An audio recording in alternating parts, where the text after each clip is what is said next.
up, y'all? Kofi Kingston here, and I would love to have a drink with Wrestling on the Rocks, depending on what that drink is, preferably non-alcoholic, you know? How's it going, Celtic Warrior Shane? Soda. I would love to have a drink with Wrestling on the Rocks. Maple syrup. Fella. I would never have a drink with Wrestling on the Rocks.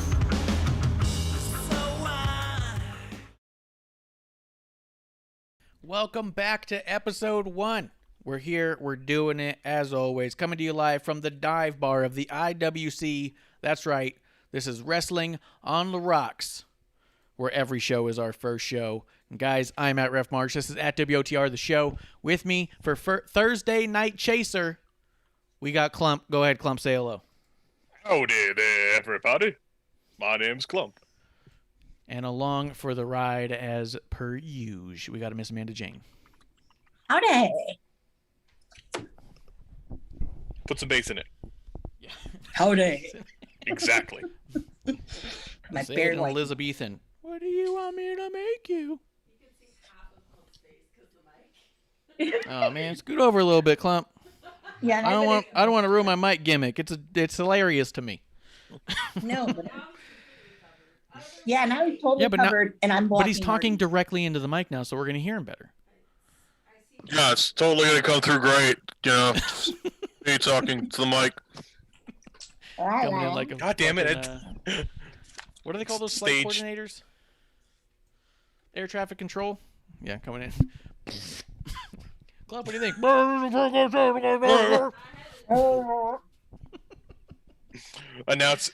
Announcing trains on a subway.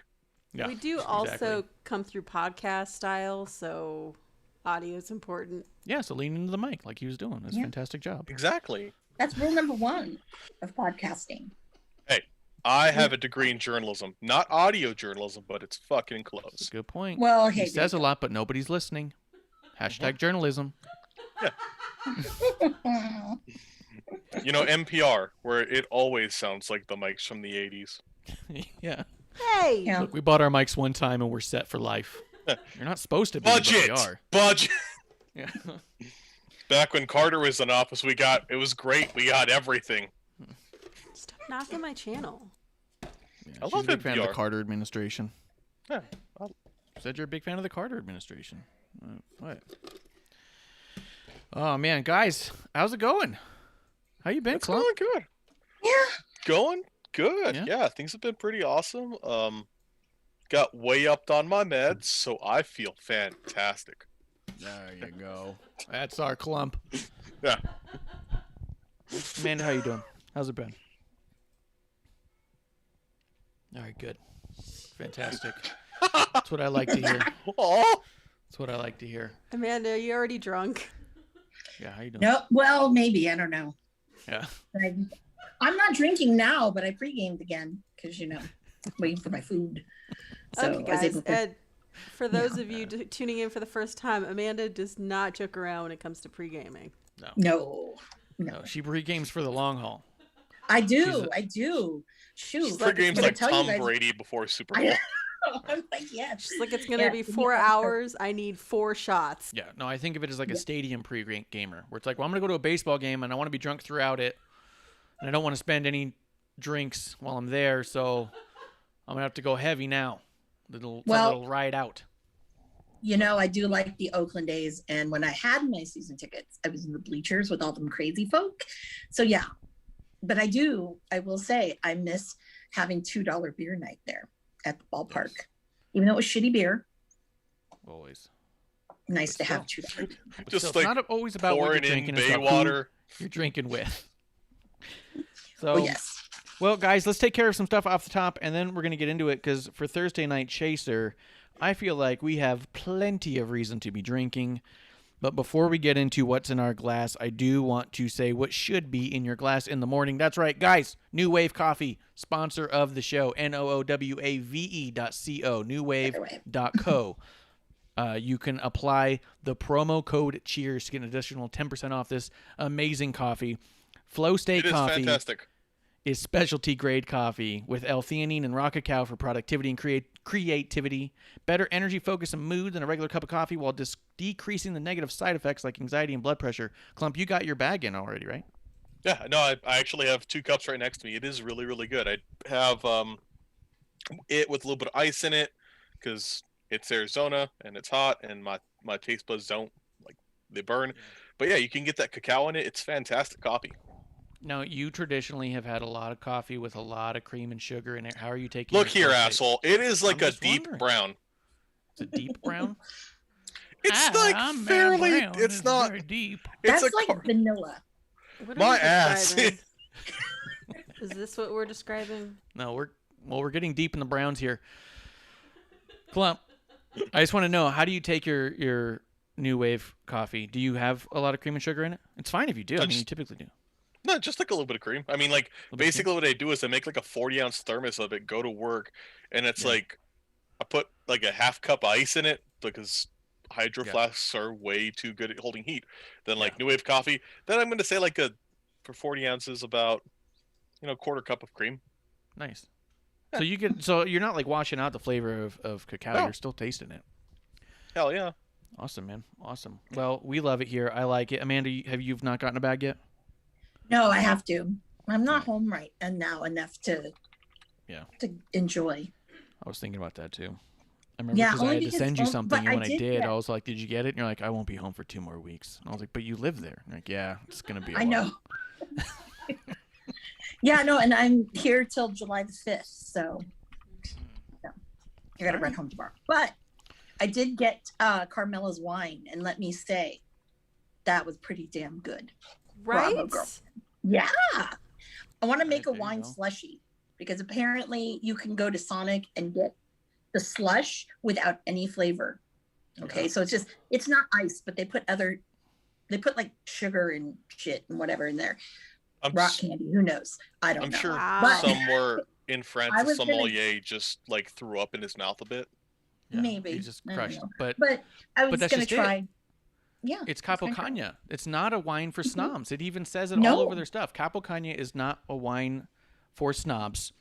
They do Nope. have. And I'm gonna make it, and I'm gonna say, "Yo, Carmela, girlfriend, I made a fucking slushy of your shit." If Yeah, you you want, should. I have a She would love really it. good sangria recipe from when I used to drink. Ooh. Throw that in there would be too. nice. Yeah, it's just Throw that in wine there and too. vodka. Actually, Nice. she did for, I think, wine enthusiasts. Carmela did do a sangria recipe, and I know I have it somewhere on my phone. I recorded it. No, but we should Very definitely be trying all those things. And you guys still have time. You have about a week left. Capocagna for the month of June, because it is Pride Month, is giving 20% of sales for the month to the Trevor Project, which is a really nice organization that is there for the crisis intervention and suicide prevention of LGBTQ plus youth. So absolutely, Capocagna as well. You guys definitely give them a shout out. If nothing else, give them the follow, give them the subscribe, get it on their newsletter. They have deals from time to time anyhow, but now's a good time to jump in because they're doing something good with it.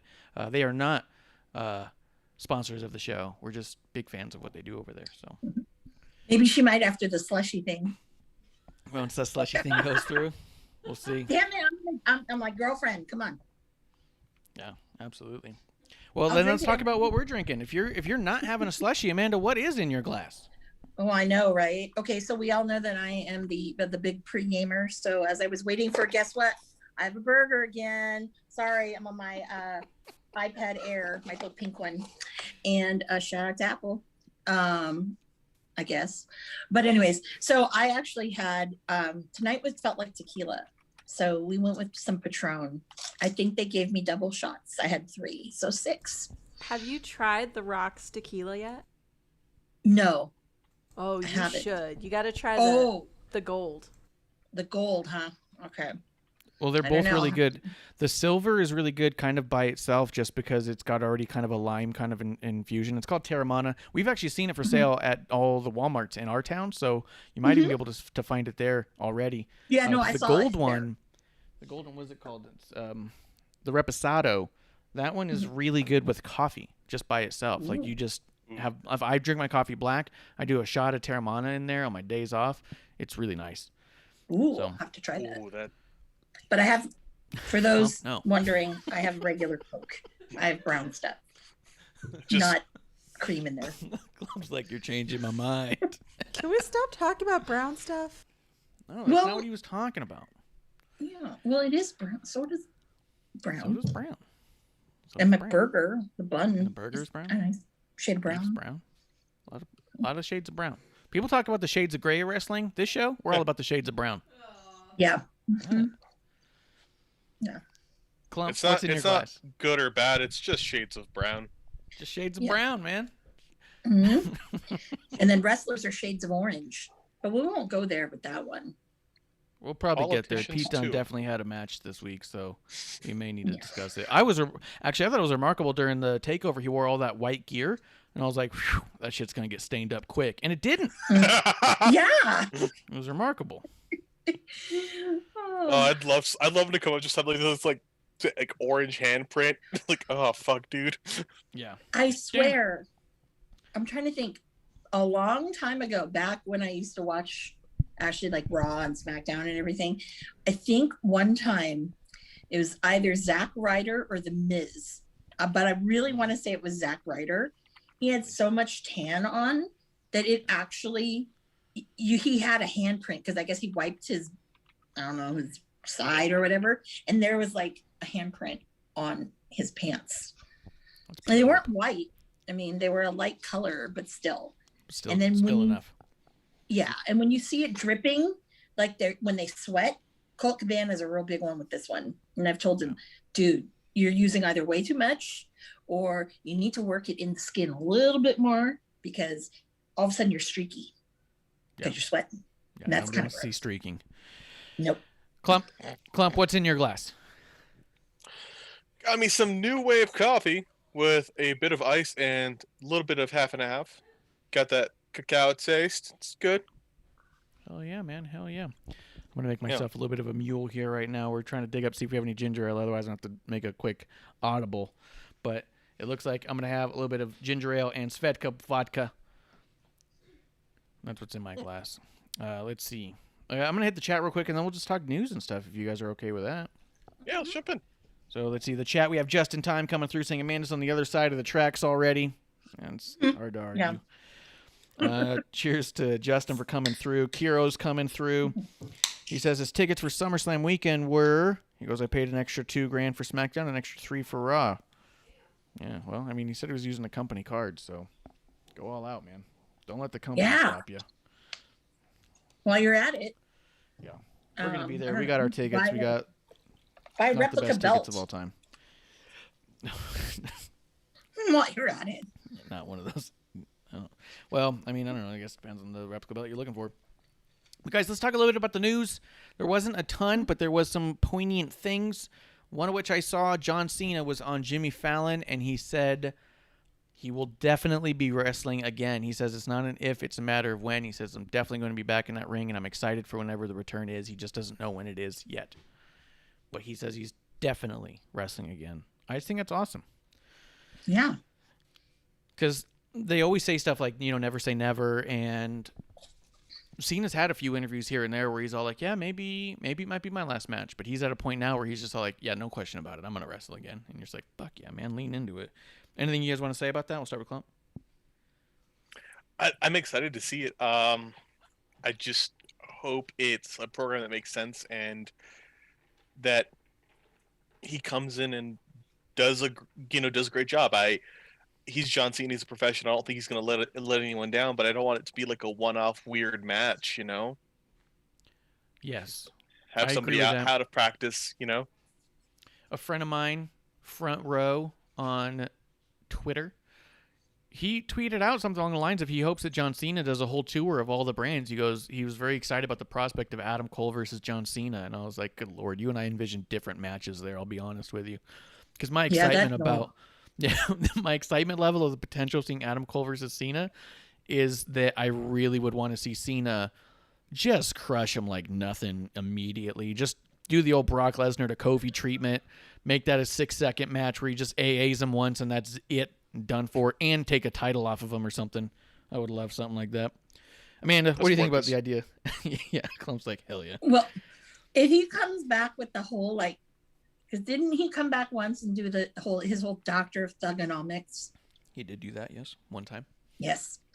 That would be great if he comes back and does that again. What would be even greater, but I know this is not going to happen, is he comes back rocking those jorts that he used to wear when his butt looked like a bubble. Okay. Yeah. But anyways, I think it's great. I mean, Cena, I think, has done a lot for, wrestling and all sorts of, obviously with his Make-A-Wish and all that other stuff. But I really think that if he does do a tour, which that sounds kind of cool, I would not have him against Adam Cole. And to be quite honest, I think the one person I would kind of want to see him wrestle is Escobar. I don't know why. I don't know why. I just kind of do, in a weird way. No explanation there, but definitely it'll be good to see John back. It'll be very interesting with his old lady, if his old lady is there at the same time. But we live for the dramas with the Z. That's true. So, That's true. You love drama. I think if Cena came back as the Thugonomics, that it'd be really nice to see him interrupt Hit Row. Yes. And then you could see some stuff there. But I don't know. Oh, yeah, him and Swerve. Yeah. Shit. But I don't know. I'm just excited the idea that he's coming back. I miss the guy. He's so good. He's so solid. I think that the program he ran with Roman before is exactly why we have the Roman we have now. I don't think it's a mistake that AJ keeps saying in different interviews how he learned more from John Cena than most others that he's encountered. Like, I think Cena's presence is what makes these guys these main event levels for so long, because I think he has so much information that he can share with them. You know what I mean? I think people undermine his 5 moves of doom, and they completely ignore the amount of psychology he did throughout that entire fucking 15-year run, But everyone. Cena LA Knight would be nice. No. But everyone has 5 moves of doom. Yeah, exactly. Do you not think that I'm bored as hell of Randy Orton's, there's a scoop slam, I'm on the But he does such a damn good scoop slam. I know, but still, So I good. know. So good. I'm just saying, variety people. No, I do get you there. I feel like it is something that came out of the Attitude Era that you see a lot more in the old, in what we'll call now call the old timers. They really lean on like 5 or the set of moves, and they're great and all. They know them like nothing else, but I'd like to see more. It seems like in the new people coming in through NXT to the main roster through the indies, we're trying and doing more. Sometimes it's a little bit messier, but you're seeing more things come up. Yes. Do you want me to break down just for a moment the psychology between having 5 moves? Because there is a psychology there, and they've talked about it in a few interviews I've heard. There's a couple ideas behind it. One, the most simple background of it is that the more you do 5 things, the less chance there is for injury. And the more the other person you wrestle is doing 5 moves, the less chance it is that they're going to injure you doing something new. The idea of doing repetition over and over again creates a safety. And when you're on the top, like a Cena or like a Stone Cold or a Rock, you really want to minimize the possibility for injury as much as possible in every way, because you are the cash cow. So that's like the most basic one. The other one is that so much of the psychology in a match is done between the moves, it really didn't matter that those were the main moves. Also, once you've established these are my majority moves, where psychology is already there, when a match gets really intense and they start doing things they're not typically doing, it creates a level of excitement that this match has just gone up a notch. But if every match you ever watch, you never see a repeat of a move, you can't tell if the person's really digging deep or not. But there's something to be said when Cena suddenly did the sunset flip red zone, whatever. Code Red, that's what it was. When he did the Code Red out of nowhere, it was like, oh my God, we haven't seen him ever do this. He's desperate to beat AJ. You know what I mean? Mm-hmm. So there's a reason behind it, but I also agree that it is nice to see a little bit of variety, especially a guy like Seth. I think has mastered it really well. He's got a good solid chunk of moves and still happens to bring out new stuff all the time. So, but I agree with you that seems to be like an old guard kind of a thing. Have those 5, and it seems to be kind of a new wave sort of thing. Like I said, with a Seth Rollins, where it's all maybe a 15 move of Doom thing, and then I can really kind of only use 6 at a time. You know what I mean? Yeah. I think that's AEW's problem, is because there's not a lot of repetition with a lot of these guys. And I think that kind of leads to some of the injury that we've been seeing. Yeah. In almost every show, but at least knock on wood, apparently, I don't think there's been any injuries in the last like month or so. Oh, that's good. Yeah, I think that's part of it is the injury proneness of it, but I also think that one of the problems I think AEW has in that same realm is that because no one's doing their set moves, they're all doing whatever moves they think of on the moment. You end up seeing a lot of the same moves throughout the night, and it kind of undermines the importance of the moves themselves. So sometimes it's a little harder to be excited about a super kick when the Young Bucks do it. I'm if they're never already seeing excited about 600 super super kicks. So I don't know. Throwing some Have a little shade fun with there. Don't worry. I got plenty more shade where that came from coming up. But before we talk about any shade, there's just a couple more things in the news real quick. I do want to give a little tears in our beers. Melissa Coates passed away. She was known as Super Genie for a while. I don't think I was watching much when she was on. I'm not going to lie. Just reading through, I'm seeing all these people talk about these amazing stories about what a good person she was, and still not seeing a ton of wrestling stories, which Lance Storm also brought attention to, that to him was a better legacy to leave anyhow, right? And so I'm not familiar. I didn't know her that well or anything. So if you guys have anything you wanted to say about her, but it is sad to hear her go for sure. And I think she was still with Sabu. I think they were still together. Oh yeah, they've been together for a long old time. But no, she's. I was actually watching yesterday some of the clips that people were posting and things like that. And I don't remember who it was, but one of the women was like really, really, just thankful for like the knowledge that she had. I know Bailey did her first match against Melissa. Bailey was saying, and it's really sad, especially because of what happened with her. I don't know exactly how she passed, but last year she had to have her leg amputated. She was having these weird blood clots, and the doctor thought she was fine. Next thing you know, she goes back to the hospital and then she loses her leg. And it's been rough on her and Sabu. So I wonder how he's holding up. I hope he's doing all right, but definitely it's really kind of sad to see, because there was a time, like when I first went to my first WrestleCon, like Sabu and even Melissa to a certain extent, well, she was pretty much almost carrying him, because Sabu couldn't really walk very well until he had his surgery.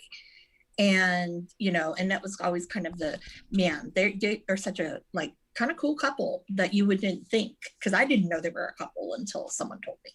But definitely it's a sad loss, and, at least I'm really glad it wasn't, it's probably related to the blood clots that she had, but, it's just sad. So yeah. Cheers to you. Yeah. Cheers. Indeed. To you. But on a brighter side of things, Finn Balor and his wife are expecting a baby. They made the big announcement. Shut the front door. Yeah, they posted a picture of a little sonogram and everything. It looks like a little pinto bean. So yeah, they're expecting a baby. I didn't know he was married. Yeah, I was to say, sad news, ladies. Finn Balor is taken. I thought they got married last year in Mexico or some shit. Oh. Yeah. Sad news. Sad news. Sad news still the same. Yeah. I mean, when you got like chicken breast strapped to your stomach for abs, it's hard to imagine you stay single for long at all. Well. Yeah. There's some people I know out there. Yeah, I think she was a news, sports or news anchor at one of the others. I don't know if it's Fox or some other channel, but in Spanish, yeah. Oh. Yeah, it was a legit one. So I don't know. Congratulations to them.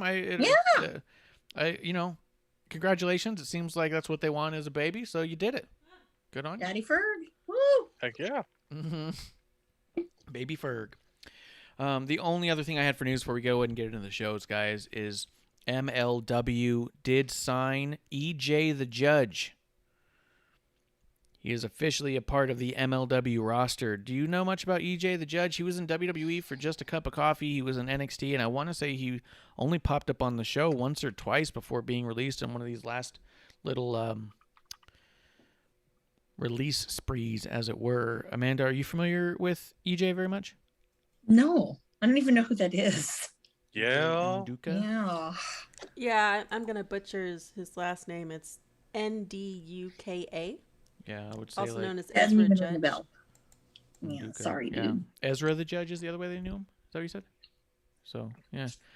Yeah. He looks familiar when I see the picture of him. I feel like I saw him in one match in AEW and thought the guy had a killer look. He still has a killer look.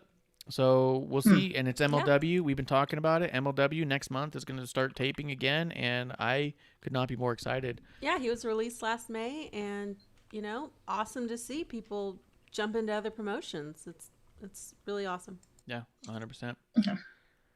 So, absolutely, guys. Cheers. Here's some more news.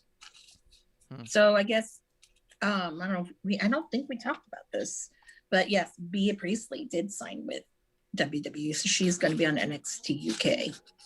Yay! She has a I'm new excited. I am not. Oh. She's a bitch.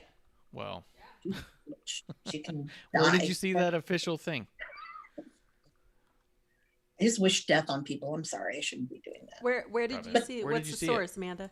It was on Twitter, and the source who tweeted this to me, he's a very I need more of a reliable source. Yeah, I know, but he usually any of his news stuff is always like spot on. But actually, I'm looking for that tweet. Hold on a second. Someone says Blair Davenport is what she was going by, I guess. Oh, Yeah. it's the NXT UK just did a thing today on their show. They showed footage of her signing a thing. It said Blair Davenport, and it's Bea Priestley. Oh, I saw that teaser, but then I was at work and Yep. I didn't get to watch Yeah. NXT UK today. Yeah, That's take going to. take her old man. Take her old man. Okay, take him, because I will never ever have to see him again. yeah. I'm going to go well, regular NXT. I guess we'll see. and We'll then see I how will it goes. watch. I have heard similar things to what Amanda was alluding to, that she's not a nice person. So we'll see. I don't know how all that stuff pans out, but it looks like she'll be joining NXT UK. I do think the NXT UK division could use a little bit of, not that they don't have some already, but they got a lot of fresh blood down there, and Bea Priestley's been doing it a long time, so it might not be a bad idea to have someone with a little more tenure around some of the younger ones. A lot of their women's roster right now is like less than 20 years old and only been wrestling a couple years. That's why Maiko is going to be the champ forever. Yeah, that's why Maiko will never lose that title. She's never going to let it go. Yeah. Easy trick to winning: be the youngest. Yes. Be the youngest. Kiro does say he officially has more titles than anyone because he has one of everything. He bought one of every replica, so I mean that's pretty good. I got a little chunk. He doesn't have a replica Wrestling on the Rocks title, I'll tell you that. So, let's see. I don't have anything else news. Bea Priestley being there is neat.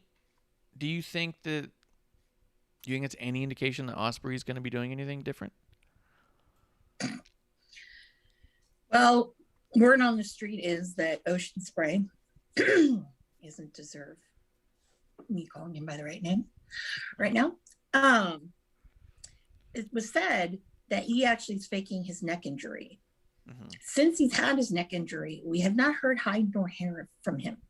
Mm-hmm. So I'm pretty sure something went down, and especially for them to take the title right away, like New Japan's like, nope. Yeah. It felt like 2 seconds later. Yeah, it was But quick. I don't know. We'll see.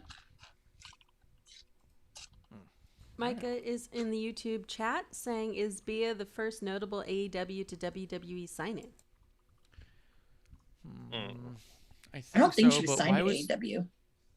I think she was signed, which I think was Yeah, what made briefly. her release interesting. Also, all of Because they wouldn't sign everyone her who was old man. international got released during the pandemic, which Yeah. no one had an issue with at all, which I thought was a little weird because people flipped their shit that Lance Storm got released because he was in Canada and couldn't actually get out. But no one flipped against it when they released half their women's roster for being But they international. didn't release like Evil Uno and Stu Grayson. Are they international? Yeah, they're from Canada. That's why they haven't been in the U.S. for years because they had, Oh, the little boo-boo, so they couldn't cross the but border. they never stopped showing up, so they must have lived locally. So I don't know. They But might I do have think moved. Yeah. I do think that there's a notability there, but I don't think it's the notoriety that people are looking for when they want to see someone go from AEW to WWE, if that makes sense. I think people are looking for, because she was only on there a couple times. She was a part of several major injuries, and then they just released her quietly, and they just said it was because of COVID, and then they just didn't offer a contract back, but they haven't offered a contract back to anybody who's international at this point. So it could also just be, yeah, I couldn't travel, now I can travel. And now they've spent so much money beefing up their roster on the men's side that maybe they just aren't bringing back all the international talent at this point. And maybe WWE just gave her an offer and she was like, yeah, I'm not getting offered anything else. But so's neither is anyone else over there. So I don't think it's the story that people want it to be. Like, I hear you. I mean, correct me if I'm wrong. Do you guys have anything else to say about that, Klump? No, I'm not. I can't really add anything. I'm not as versed in it as I think I want to be to throw something out there. See, and I like what I saw just on screen, and I don't know any of her backstage rumors or true stories. Like, I don't know any of that. So I'm still on board. Cool. Amanda, anything you want to say about that? I don't think it's because everyone's waiting for that moment where someone from AEW goes to WWE to see who's it going to be. I don't think this is that story, because I think that the way that she was released and when is just a little bit wonky. No, if one of the homegrown AEW, when I call homegrown, I mean people like Griff Garrison, Hobbs, even Ricky to a certain extent, but those kind of guys who become these stars, because of AEW, if one of those were to go, that would be a little bit of a bigger deal and a brouhaha, I think. I think it'd even be a bigger deal if like a Kip went over there, just because it's like being involved in the mid card or not seemingly able to get past a certain level could be a conversation worth having, right? So I just don't think this is the story that people are trying to make it look like already. Oh, look, she left. I don't. Or like it's just a little messy. Red Velvet all of a sudden pops up on NXT. Yeah, that would be bigger news, I think. So I'll give credit where credit's due. She is the first person to be signed to both, and signed to AEW first and then WWE, but I don't think the story is what people want it to be. Producer, you had something happening over in the chat there? Well, Micah was saying, I'm not saying it's a big news thing. I haven't been on Twitter all day. He just doesn't know other people who have yet. That's all. Yeah, and I think that's 100% what it is. It's just one of those notable, oh, she was in AEW, now she's in NXT. That's interesting. I just think her story isn't the one that we're all waiting for, because we're all waiting for the one to be like, oh, who's going to really fucking... And she might have just been not offered anything to come back. He says, Sami Callihan and Havoc got engaged a few days ago. Congratulations to them. I didn't realize Sami Callihan and Jimmy Havoc were even together. No. Is that the Havoc we're talking about? No? No. Who's Havoc? Jessica Havoc. Well, who's Jessica Havoc? The Havoc Death Machine. All right. Well, cheers to all Havocs involved. Cheers and congratulations to all Sami and all Havocs out there. I know a lot of people don't like Sami, but I will tell you, I've known him and Jess for a very long time, and they were really good people, and they're such a cute little couple. Nice. You wouldn't expect it. They are, actually. It's really it's hilarious. Awesome. All right. Well, I don't have any other news. Anybody else have news they wanted to get into at all? Klump, was there anything that you saw? No, I don't really got anything myself, honestly. Yeah, me neither. No, but I just, I think something's going to probably happen with the gentleman behind me on the train tracks, because he's been posting quite frequently on Instagram, not Twitter, because he knows that it's going to be bad, but on Instagram. So I don't know. I want it to happen so bad. I feel like him and Tessa Blanchard both have really amped up social media presence in the last month or two, and it makes me think that something's going to be happening with both of them. I just don't know what it's going to be or where or when. Yeah. Parker Bardot was also seen taking a picture with Triple H. He posted all on his socials. Yeah. So I don't know if he's trying to get some hype or if something's actually going to He's happen. always getting hype. That's the coolest thing about him. He's a hype machine. Go ahead, Klump. Well, I know he's at NXT. He's training. He's just like, I can't wait to see what comes of him because of him. Because yeah, the dude's fucking frightening looking, like in the best way. Yeah. He like. Did you see that picture, dude? He's taller than Triple H. Yes. I didn't think he was that tall. I thought he was short No, and he's stocky. Fucking yeah. I thought he was like Otis, but no, he's 6'4" and he's over 300. Yeah. Like, good Lord. Yeah, when I saw the picture of him with Triple H, I was all like, oh my God, he's taller than Triple H. Like, this dude's scarier than I thought. That's Be 'cause fair, everyone is comparing him to Brock. Yeah. So in everyone's mind, they're thinking, oh, another little Brock. Yeah. Not another little Brock. A huge Brock. Yeah, Brock's like, what, 6'1"? Yeah, I was gonna say. Yeah. But, yeah, he's going to be taller than Brock. Can you imagine him and Brock nose to nose? I'd be like, fuck, get out of the way. Yeah. Brock is billed at 6'3". No. No, yeah, he's 6 foot. Triple H is like 6'1" in real because, but yeah. All right. Yeah, I'm on board. Well, Marty bills himself as 5'11", 5'10". I'm like, That's cute. That's cute, right? Adorable. I'm like, you're like 5'5". Yeah. I'm almost as tall as you. Yeah, he was shorter than me, and I'm like 5'9", 5'10", depending on the shoes. You know what I mean? Like, I'm not a giant. Yeah. And I True remember story. specifically Colt being bigger Cabana than was him. like short shaming me and Marty once. And we were like, well, you fake your height too. And he goes, but at least I'm closer to it. I'm like, wow. Yeah. Wow. He also fakes his tan. Yeah. I'm just saying. Oh, All right, Amanda? On the subject of height, I had a growth spurt, so I'm taller again. Sorry, Right. I'm very happy. I was the shortest in my family, and I'm now taller than my dad. I'm very happy. Did your dad shrink or did you grow? Yeah. No, I grew. All right. I mean, I'm into he it. lost like 2 inches through surgeries, but I'm 1.5 now, which Oh, I guess I thought you were Klump 6'2". got new Timberlands or something. I don't You got know. new No, Timbs. I thought you were no. 6'2", dude. I always thought you were I 6'2". I was in slides when I got my height done. Yeah. All right. Well, I like that your dad's like the grandpa and king of the hill. Had surgeries and now he's got no knees or something. They took my shins. Yeah. Well, Amanda, just what to happened throw in this out AEW this here. week? Talk about it. Well, before I get to AEW, throwing this out Good here, Lord. New Japan, guys, Okay. it's looking pretty cool, both the USA product and the product in Japan. So if you've always wanted to check it out, might be a good time to do so. And in the States, here in the US, where do we find it? You will have to go to their app, or I think Right. it's on their app, and or somewhere else too. I don't know because I watch mine through the app. So Roku. I'm the worst that app person to up. tell you that. Actually, I think it is on Roku. I think you're right on that one. Yeah, it might be on Roku. Yeah. Yeah. So, Also with it too, there's they're coming back, well, partially coming back to America, and doing a show in Los Angeles. So, looks like a really good show. I can't go. I wish I could, but that's pretty exciting to see. So they have a lot of great talent there, and it's really good to see.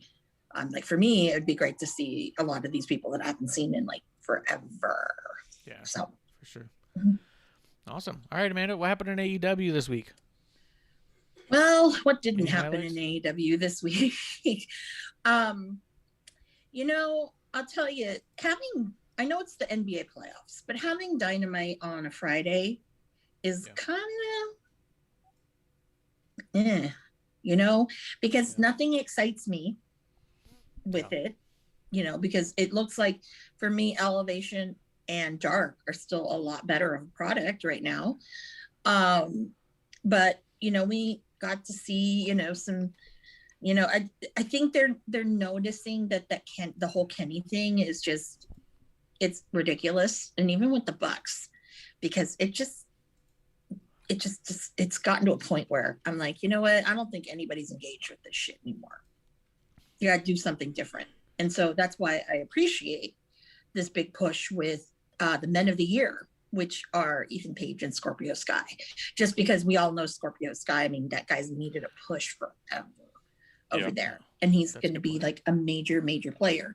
That would be a guy right there. Boom. If he went to WWE and he's on NXT, they're like, what? That would be a, whoa, wait a minute kind of moment. Yeah, we are seeing Frankie Kazarian wrestle singles. So I think that it's pretty much CD is done. So he's just going to be the talent relations guy over there. So just a cheers to CD. Thanks for all the good times. I mean, and you know what? Cheers to him to get that position, because that makes him an employee, which means he gets all those nice benefits and perks that we want him to have, because he's had such a long year or career. You know what I mean? Mm-hmm. What do you mean? They're not giving it to their independent contractors. He's an employee now. Some are. There are a couple people You're who gonna are tell me, Klump, that there's not a positive in that. I'm saying at the very least, he's finally an employee of the company, and he can actually get those benefits that they were trying to like put in front of everyone's head that they wouldn't give him anyways. Like, he deserves it. He's been around 300 years and worked for every company. Yep. I just like that. No, I'm not gonna fault you on it, but what I'm saying is, you dick, that this is also an argument that could be made for other promotions too, and it is just a positive that he is now working with the company and still in wrestling. You didn't have to make it shitty. Hell yeah. Goddamn right I did. Because they said they would, Klump, and they didn't. Real quick, before we move on to I want to get your opinion specifically on the opening match, because I wasn't fully aware of it.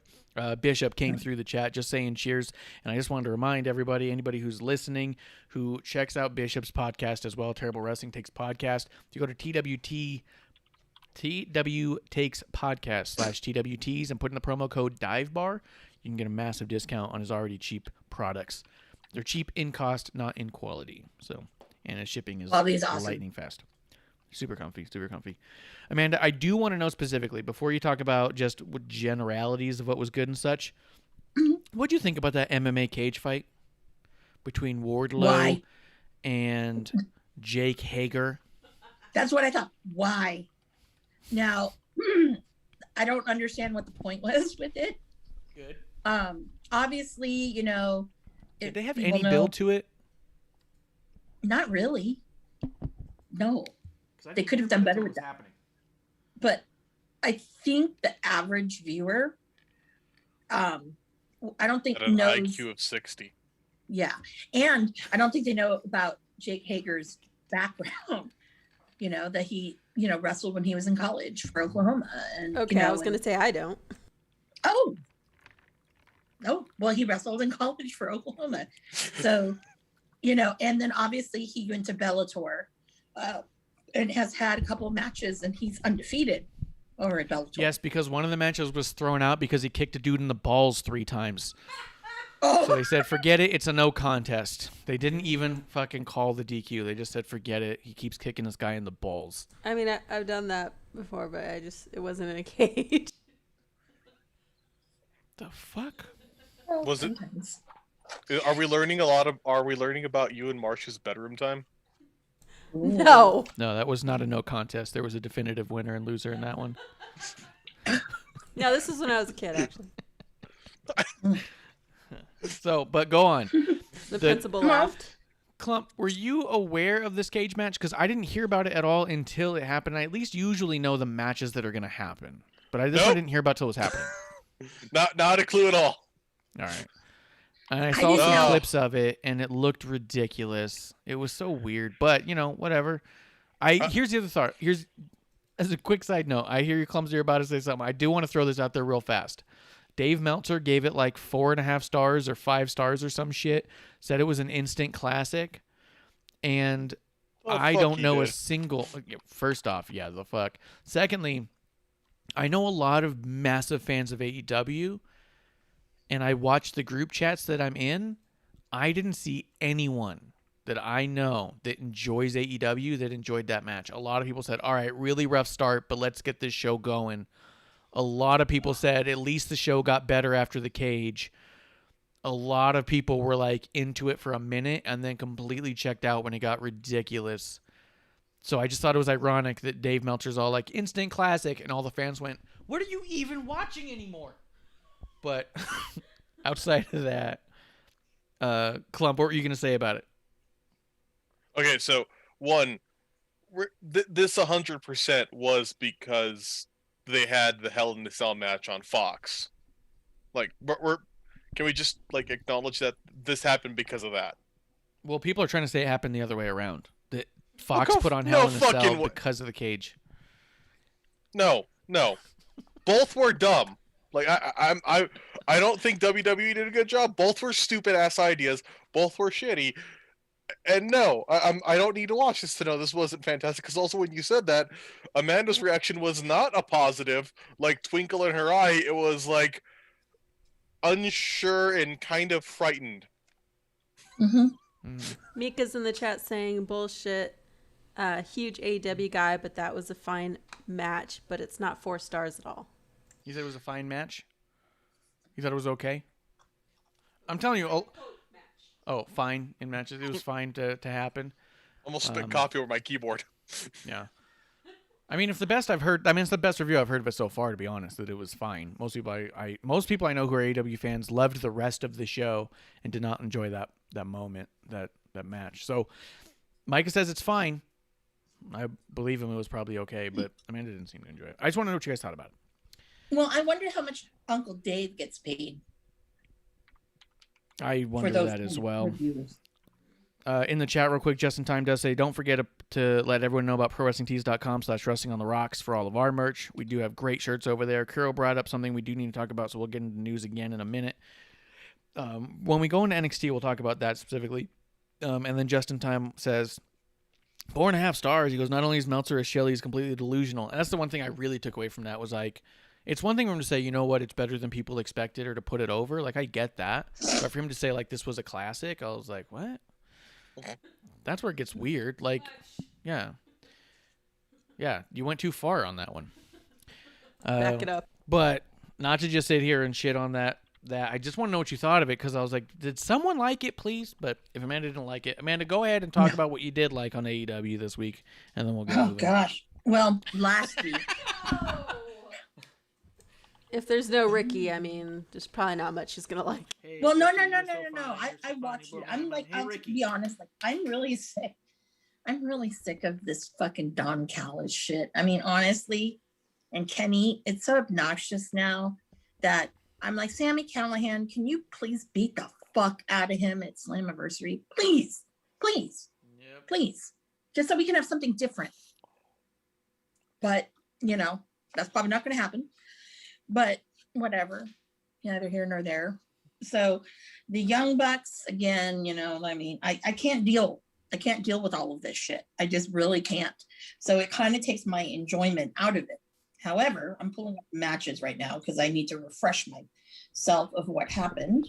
Amanda, I've heard some people speculate that because their viewership has been poor on Fridays, they're not putting as much effort onto it as they will when they're back to Wednesdays. Is that the feeling you get, or do you think that they're just kind of trying whatever they can try on a Friday regardless? Well, I'll tell you, they, obviously they're in that spot because of Playoffs. Basketball. Okay. Yeah. All right. I get that. Okay, cool. What was kind of like, I don't know. But it does seem like they're just like, it's like filler. There's none of the storylines, except maybe for Miro, but even Miro's that's kind of muddled. I just think that they're just kind of trying to float. And because there is weird. Well, yeah, but like there's a considerable amount of time between now and All Out. Yes.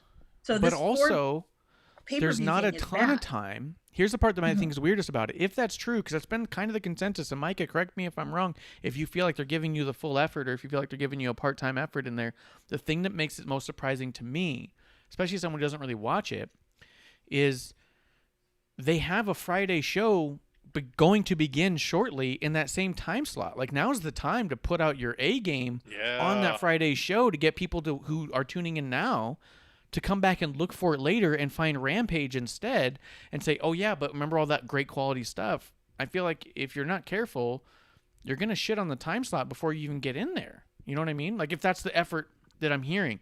Again, I'm not watching it. I'm not trying to say they're giving a piss poor effort. I'm saying from what the fans of AEW have talked to me about specifically in my little bubble, which is clearly not millions and millions, or even the hundreds of thousands that are watching. It is a select few fans that I have of AEW, not of me. They're friends of mine. They're fans of AEW. They have expressed this belief that they're giving out, like you just said, kind of a just staying afloat kind of effort. So that's my concern is that, like, you guys got a show coming up in that spot. Fucking give it your all. But go ahead, Amanda. Yeah. But have you seen an ad for Rampage? No. Because let me tell you. Oh, I saw one with Kenny. It's you see Kenny. There's one with the Bucks. These are people that all have a belt. There's one. I think there's one with Cody too. Of course, there's one with Cody. Duh. But these are all the same stuff. It's the same. And I don't know if people are just kind of like, dude, you got to do something else. So, I mean, I don't know, because like when I think about it, I'm like, that other show is not going to work, because if it's the same bullshit, I'd rather watch it on YouTube, because then I can see it whenever I want, and not have to worry about, oh my God, I have to watch it somehow because I don't, I'm off the cable grid. So, it's hard to find, but that's just me.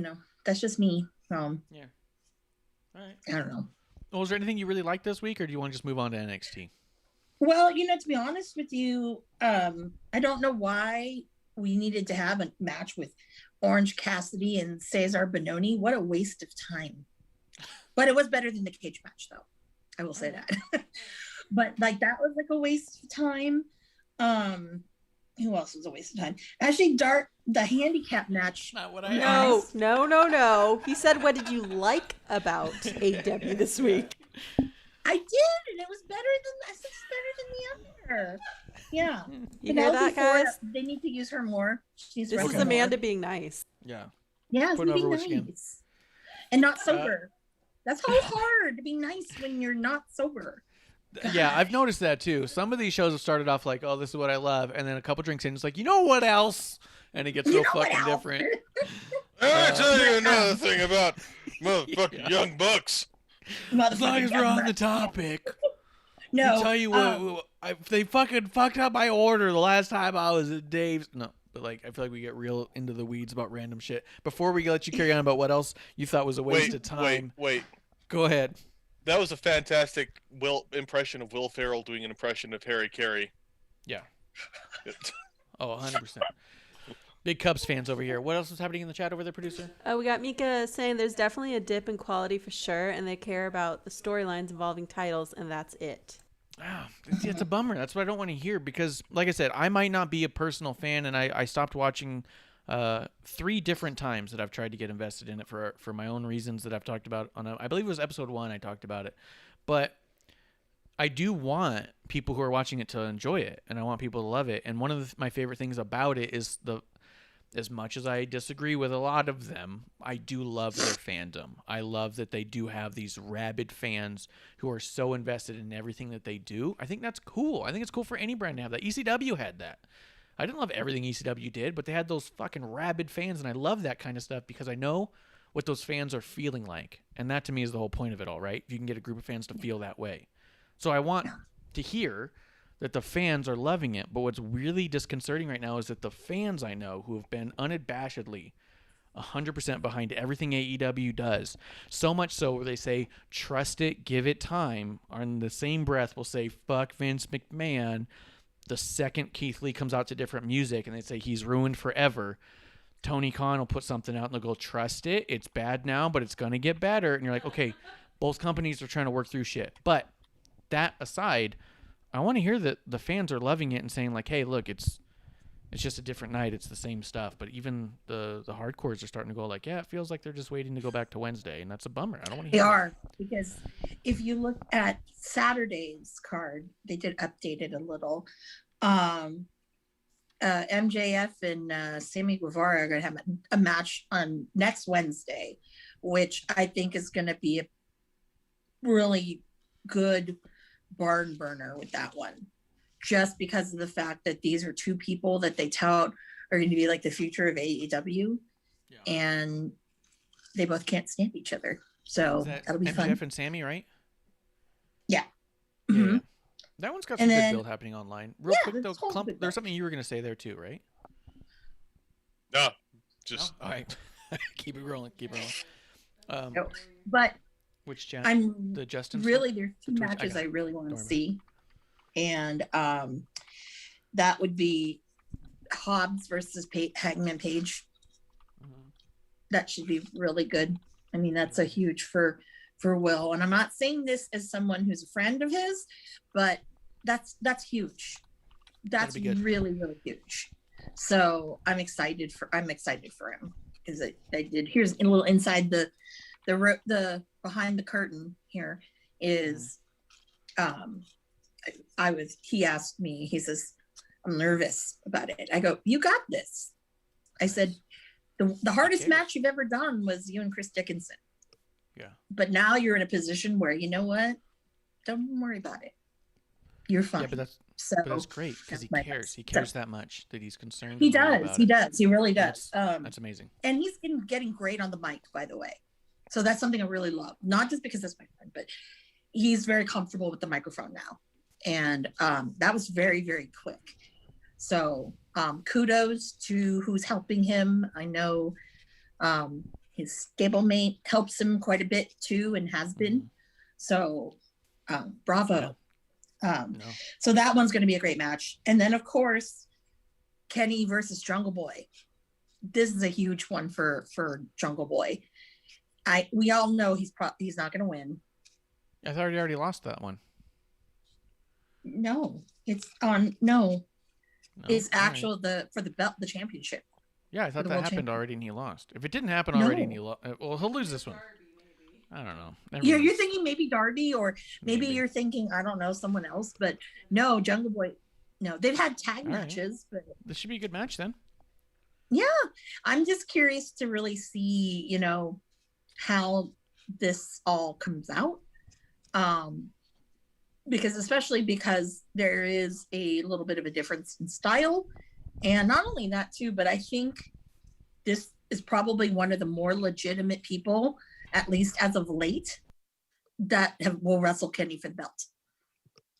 So That'll be good. kudos to that.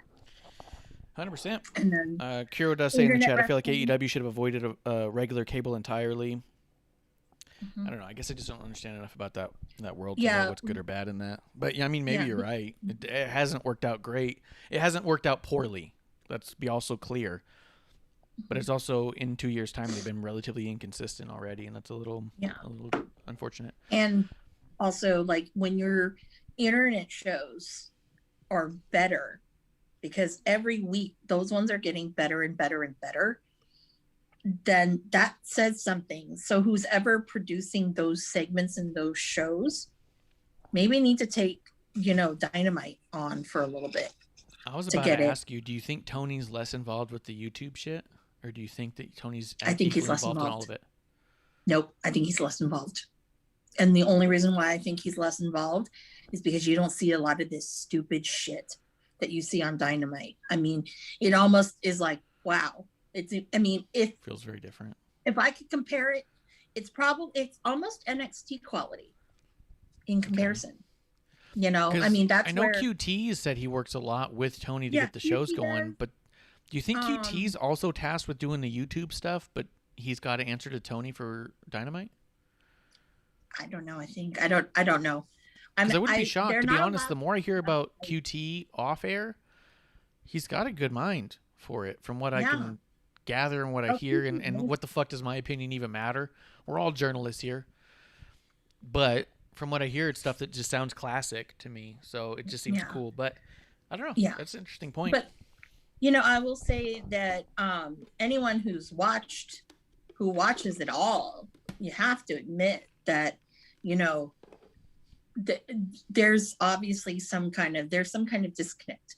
I don't know if it's because Tony's really kind of like, okay, this is the baby, this is the more important because it's on a network, not a legitimate network, it's on a cable network, but and I think that sometimes he's letting his VPs do a lot of too much, and it's stupid. Because I'm sorry, now that Do you Cody's think had the that's baby, what it I'm is? like, Do you think I the wish he'll stay VPs away. are less involved in the YouTube stuff? Yeah, I believe so. Because it's very rare when you see one of those guys on Dynamite, not Dynamite, on Dark or Elevation. Maybe that's what it is. Maybe Tony's would be fine if he wasn't listening to everybody's input and trying to appease everyone all the time. It's almost like one person should be in charge around there. Let me work for him give me 4 episodes, okay? Let me do Dynamite for 4 episodes, all right? And then I'll let you do it and let all those guys in your ear. I'll let all those guys put in my ear. But you know what? I'm going to say, no. I'll shoot I'm going to down. handle it. I would handle it the same way I handled that shit in prison. When the inmates would come up to me with stuff, I'd be like, yeah, no, I hear you. Everything? Yep, absolutely not. Here's what we're going to do instead. Exactly what I told you the first time. Now go do the thing I told you to do. Exactly. You know how many times I did that? Did you get your I ass probably beat? did it to Klump outside of the prison. I probably did it to Yeah, Klump. that sounds very familiar. Like you, Yeah. I got a chill down my spine. It's very disarming because it's like you express it. He's like, yeah, okay, right on, Mhm. okay. Oh yeah, absolutely. No. I'm hearing you. Yeah, no, I hear you. No, it's great. No, I love it. I love everything you're saying. I Fantastic. specifically recall that happening when a situation where a person was a little, we'll say, mentally unwell, and it was not going well. And I was like, hey, can somebody else take over for me? And you listen to everything I said, and then we're like, I'm gonna have you hang out there. Yeah. 100%. No, I love it. This is great. I love all the feedback. Keep giving it. It's fantastic information. But here's how we're going to proceed. All that in mind. The thing I said to begin with, we're going to continue with that, and nothing you said is going to happen. So let's go out there. Let's do things the way I said originally and stop wasting each other's time by coming up with bullshit reasons to do it a different way. That's how I would handle the Young Bucks. Yes. And well, the Young Bucks are okay. I don't know. I personally think it's Cody and probably a little bit of Kenny in there. Maybe. Was because there anything? The Young Bucks are very right now. If you watching them, they're so not like what they're portraying right now. I mean, they're very humble people. But that's just it. That's why what they're doing right now sucks. Because what they're doing right now is 100% easily see-through, and it's nothing like them at all. And it comes off like people trying very, very hard to pretend to be a thing that they're nothing like at all. It's not natural in any way. That's why what they're doing is bad, is because they won't just lean into who they are, I think. Yeah, exactly. But what do I know? Exactly. As the famed true mayor of Port Richey, Florida, always says, Don Stugatz. What the hell do I know? Go ahead, producer. Mika in the chat on YouTube is saying one of his big problems with AEW is that all the shows expect you to watch all the other shows and maybe even BTE sometimes. 100%. We've talked about that. I said that early on with Tony, that he wasn't here to bring together all the Laps fans. He was really here to be the great divider, to say, absolutely, you have to pick a side now. Where there's a lot of people who go like, oh, I can watch both. I watch it all or whatever. Tony keeps doing more and more to put out more and more product for longer and longer hours to get to the point where he won't help catch you up. I know wrestling or WWE fans who only watch the pay-per-views because WWE does such a good job of catching you up to point on their video packages leading into each match that they love it. They go, I don't watch the weeklies. I watch the pay-per-views, and I love it every time because I know what's happening. The video packages are amazing, and everything's cinematic. AEW's taken that part out of it to say, you either watch all 12 hours we put out a week or don't watch at all. He doesn't, I don't know. I think it's a big divide thing. But let's see, real quick. I don't want a part-time job, though. Yeah, Bernanigans and their humble dudes with fake-ass Dior Jordans. Hell yeah, literally trying to look richer. Splinter Fox says, "Oh boy, here we go. Ding dong, hello, Splitter Fox." I think we're actually getting close to wrapping up the AEW segment. You're gonna love what I have to say about NXT. I think. One more thing Go ahead. before we go. I'm very disappointed in one Ricky Starks. Why? Finally fucking- You can quote me. This is like breaking news here. Breaking news. The bad news, the things I don't like come out to even people that I absolutely put in high regard and like. Homeboy wore a fucking neck brace on Dark. He wore it? He wore a neck brace. And I'm like, that son of a bitch. What the fuck? Because when I saw that, I was watching it on my iPad. I dropped my new iPad, okay? And I was like, what the fuck? And so I sent a text message. I'm like, you told me you weren't going to wear a neck brace because I told you I'd freaking make it obnoxious, like all the chains and shit you've been wearing. Yes. Because he knows I could do it. And he was like, my neck was really hurting. I wasn't going to do that, but I ended up wearing it. I'm like, don't talk to me. So, right? Because he should have just told you when you first said it. He should have said, "Hey, send it to me. I don't think I'm going to use it, but if I do, at least it'll be here." And then you'd have had it. And it'll be see? Right. Yeah. So, see? That son of a bitch. Hashtag, you done fucked up. God damn it, Ricky. Yeah. Yeah. I want to put at least AEW on my belt of, okay, these are some of my shit that I've done that, my the bling has been on. Oh, yeah. So, unless certain people end up on the roster and they'll commission me for something. Yeah. Yeah. Well, was there anything else in Dynamite you wanted to talk about? Nope. Yeah. That's it. So we'll see how it goes. I think they're on Saturday this week. Yes. And then I think they're back to Wednesday, so hopefully that's good for them. Yes. And then I think it's only a month or two, right, before they get the Rampage show? Yeah. Is that right? So yeah, hopefully I can't remember. I don't remember if Rampage comes after All Out or not. Oh. That I can't remember. I wonder if it's going to look a little bit more like the YouTube stuff that you say has been really good lately.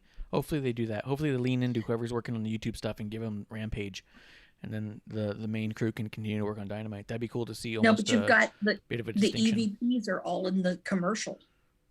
Well, yeah, because they're selling it. That's how you sell stuff. You say, "Hey, look, we have famous people." Yeah, get Ricky Starks out there in a little suit, shirtless, with really tight pants on. That's selling it. That would sell it. Micah says hashtag Ricky Starks is over party. Yeah. It's not over. No, I'm just very upset. Very upset. It's all right. It's all good. Let's see. I want to go back in the chat a little bit as we get done with AEW and get into NXT. There's a couple things that happened in the news that we missed. One of which Kuro wanted to bring up. That he says WWE has literally been burning down any mention of the fact that Karrion Kross of the Karrion Kross entrance on Main Event. So they talked about it was like out there and leaked, and I bet you what it was is someone was in the Thunderdome. So Main Event films during the Thunderdome. The first hour of Raw is Main Event. So people will talk about what they saw in Main Event, and then the dirt sheets pick it up and say, "This is just in," and you go, "Okay, journalism." Either way, not to shit on dirt sheets all night because I don't want to do that. But they broke the news that Karrion Kross and Bronson Reed had a match on Main Event, and supposedly the reasoning behind this would be that Vince McMahon wants to see them both wrestle, wants to get eyes on both guys. They're both title holders currently in NXT, so it seems like if you have two title holders, it might be a little more complicated to move someone off the roster and onto another roster. It's also safe to say that Vince McMahon wants to see both of them because it's at a TV taping that Vince McMahon is at, so it's a little weird. Also, it's a little weird just they have the network, right? So if Vince was like, "Hey, show me a Karrion Kross match," you think they could just like, bloop, there it is. You know what I mean? I don't think he knows. You don't think he knows? It's not live. Yeah. He wants the reaction. That's true. He wants to feel it when it's happening right there. Can you imagine if Vince was ringside for Main Event like every week? Like not saying anything, not on commentary, just fucking sitting ringside. Sitting there just staring. Arms folded. Arms folded. No, just Yeah. and they just have a constant camera on him of him just being like, Yeah. And it just Yeah. cuts to him. So- He's got yeah. glasses on. Like, I've never seen him in glasses. Like, what the fuck is that? thing of Are these cognac. even real glasses? There's no lens in the glass. It's just the glass frame. You ever see that shit on like TV and stuff? I remember meeting a girl in a bar once who had glasses on, and I was all like, "Oh, she's cute." And I started to talk to her, and I went, "Wait, you don't have lenses?" And she, "Oh, yeah, I just think they're cute." And I was like, "I'm not talking. I can't do this." What do you think? Crutches are anyone who's cute? I don't really- wear this because it's cool. Yeah. Crutches aren't cute. Anyone who's really wears glasses, like I have shitty vision. Like am Yeah. up to the point where Me too. my glasses make my glasses make my eyes smaller. Magic. Like Millhouse. Opposite Like of Millhouse. they get You're almost dramatically making large. fun of me. Okay. Oh. No. Yeah. Like because I have Maybe all- negative 13, negative 11 for my vision. We're all Um, glasses people here, by the way. Yeah, we I all would- got shit vision. Yeah, we'd all love to just not have to worry about this shit or contacts, wouldn't we? Like, Yeah. oh, I can go to a fashionable sunglass store and buy a pair of Ray-Bans. Oh, Yeah. it sounds amazing. And then people wear fucking fake Yeah. glasses. Remember the last time you were hit in the Yeah. face? All of us do. Oh. Because it hurts so much worse than everyone else who gets hit in the face. Yes. It's fucking terrible. But Remember the last time you went blind because a piece of equipment, a piece of plastic broke in your life? Yeah, we do. yeah, 100%. Now, yeah, you forget something. Like, yeah, something breaks and now you're like, I don't know if I can drive home anymore. You're like, fuck. Mhm. So, but, so Karrion Kross had an entrance where he didn't have the smoke. Scarlett wasn't there. It wasn't the whole thing. It was just kind of a Titantron Thunderdome thing. He came out. They had a match. It was fine. The internet's up in storm about it. Like, oh my God, they're repackaging him already. Oh, maybe not. Maybe they don't want his entrance to distract from his performance. I mean, we've talked about it a little bit here. As much as we love it, there's been times I thought, oh, I think this guy might be all entrance, especially early on. First time I saw him, I was all like, I don't know, that was a lot of effort for an entrance. And it kind of put me off a little bit at first. At this point, I'm pretty into it. I really didn't like her singing along when she did at first. Either way, both people, Scarlett and Karrion, could easily work independently and have in the past. So I don't know what's going to happen with it. None of us do. We're all speculating. But yeah, I guess WWE's hitting a lot of people with them copyright issues as they take it down. But in all fairness, none of you assholes were posting video clips of Ricochet and Mustafa Ali wrestling on Main Event week after week, or you would have noticed they do the same shit for them because they want you to, surprise, surprise, this just in, watch their fucking program. Just watch it. It's there. It's on fucking Peacock. If you're so goddamn concerned that they took down the entrance from your own Twitter, go fucking watch it on Peacock because it's there. They didn't take it down. Like, everybody needs to calm the fuck down about it. They hit everyone. Thank you. with that. Whip out your Peacock and watch the show every fucking week. Here's the other thing. When there's tremendous wrestling happening on Main Event, which happens a fucking lot, none of you assholes are tweeting about it. They took away fog from an entrance and you lost your goddamn minds, and now you're pissed you can't tweet about it all fucking day because it's on a show that you don't watch. Like, what the fuck? I don't know how wrestling fans handle this shit. I don't watch a program ever. Something changed on a program I don't watch, involving someone I typically do watch on a show that I do watch, where the thing did not change, and now I'm livid. What? You don't watch it. Fucking relax. Stop pretending you watch it. You heard his entrance was different, and so you tuned in to watch his entrance alone. I bet you didn't even watch the fucking match. Well, I will say this. Curious My as they took theory it off their about- own Twitter. Go ahead, what? Yeah. My theory about Scarlett not being there is because if Vince is wanting to see these guys wrestle and is watching it, she would totally distract him. That's Yeah. I Too much of can't a argue that. distraction. Yeah. From what we know about Vince, and it's very little, none Yep. of us have worked with him, it feels like that's probably a true statement, yes. Mhm. You know what's upsetting? The whole idea of Vince, watching and just him in picture. I would kind of, unfortunately, want to, but then feel like I'd be very disturbed by him watching just women's matches. Like, interesting. Oh no, No. That's disturbing. But yeah, like, oh god, looks. It's hard to say. I don't know. He comes off different on TV than I think he does in real life, if I'm being honest. But yeah, there's a lot there. And Kuro says they took it off their own Twitter. Maybe so, because maybe the conversation they want to have is not the dude walked out without fog. Maybe the conversation they want to have is tune in to main event to watch Karrion Kross versus Bronson Reed, 2 NXT title holders having a fucking match outside of NXT against each other. That's a dream match, and you guys are shitting on the fog. Fuck out of here. I don't know. I might be. I'm a little in. I'm a little deep. Splinter Fox gets mad I shit on AEW. He should be loving this. Look, I love WWE and I love NXT.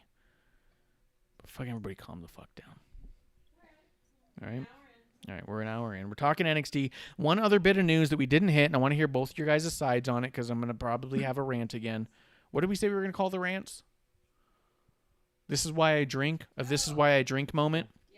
Oh, We this got is one a of new those coming right segment up. Yeah. just for episode 1.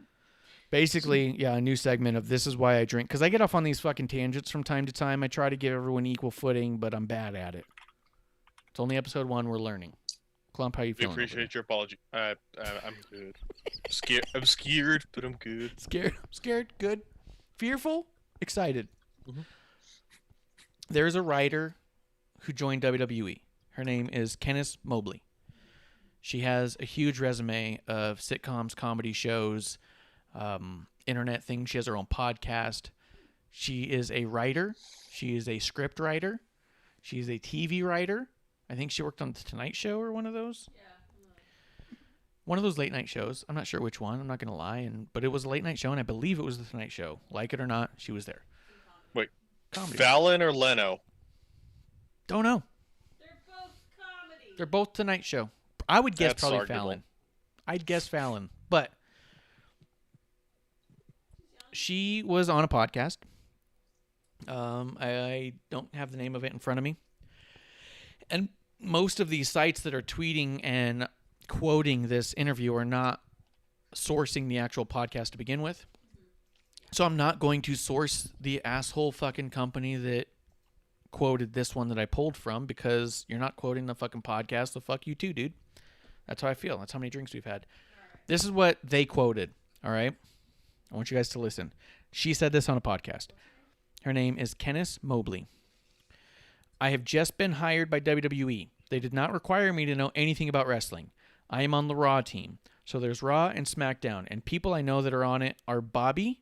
His name is either Bobby Ashley or Bobby Lashley. And I really should know that. He's like this giant black guy, and he and the people who are a part of his crew, I know that they call, or at least as of last year, they called themselves the Hurt Business. The Hurt Business, they wear suits, and they're like, we're cool. That's the quote they pulled. I thought you were like introing her with a lot of praise and stuff, and I was like, "Oh, this is gonna be cool."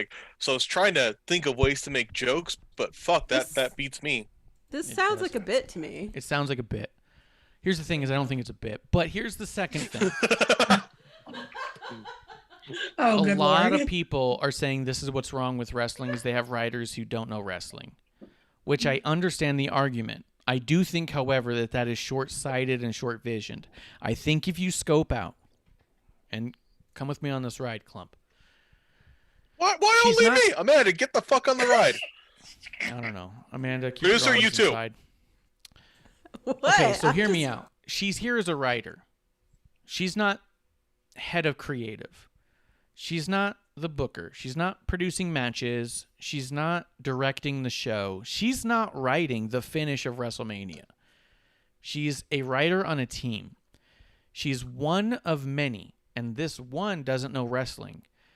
What are her actual qualifications? She writes comedy. She writes sitcoms. She writes dialogue. And I think that's the People important bit that people are not thinking about. She writes dialogue. How do you write dialogue where people don't sound like they're scripted? Have you ever seen a Ricky Gervais show? Any show. Anything written by Ricky Gervais. And I will include the first episode of The American Office, nothing after. I'm asking you guys legitimately. Have you watched anything Ricky Gervais? Mhm.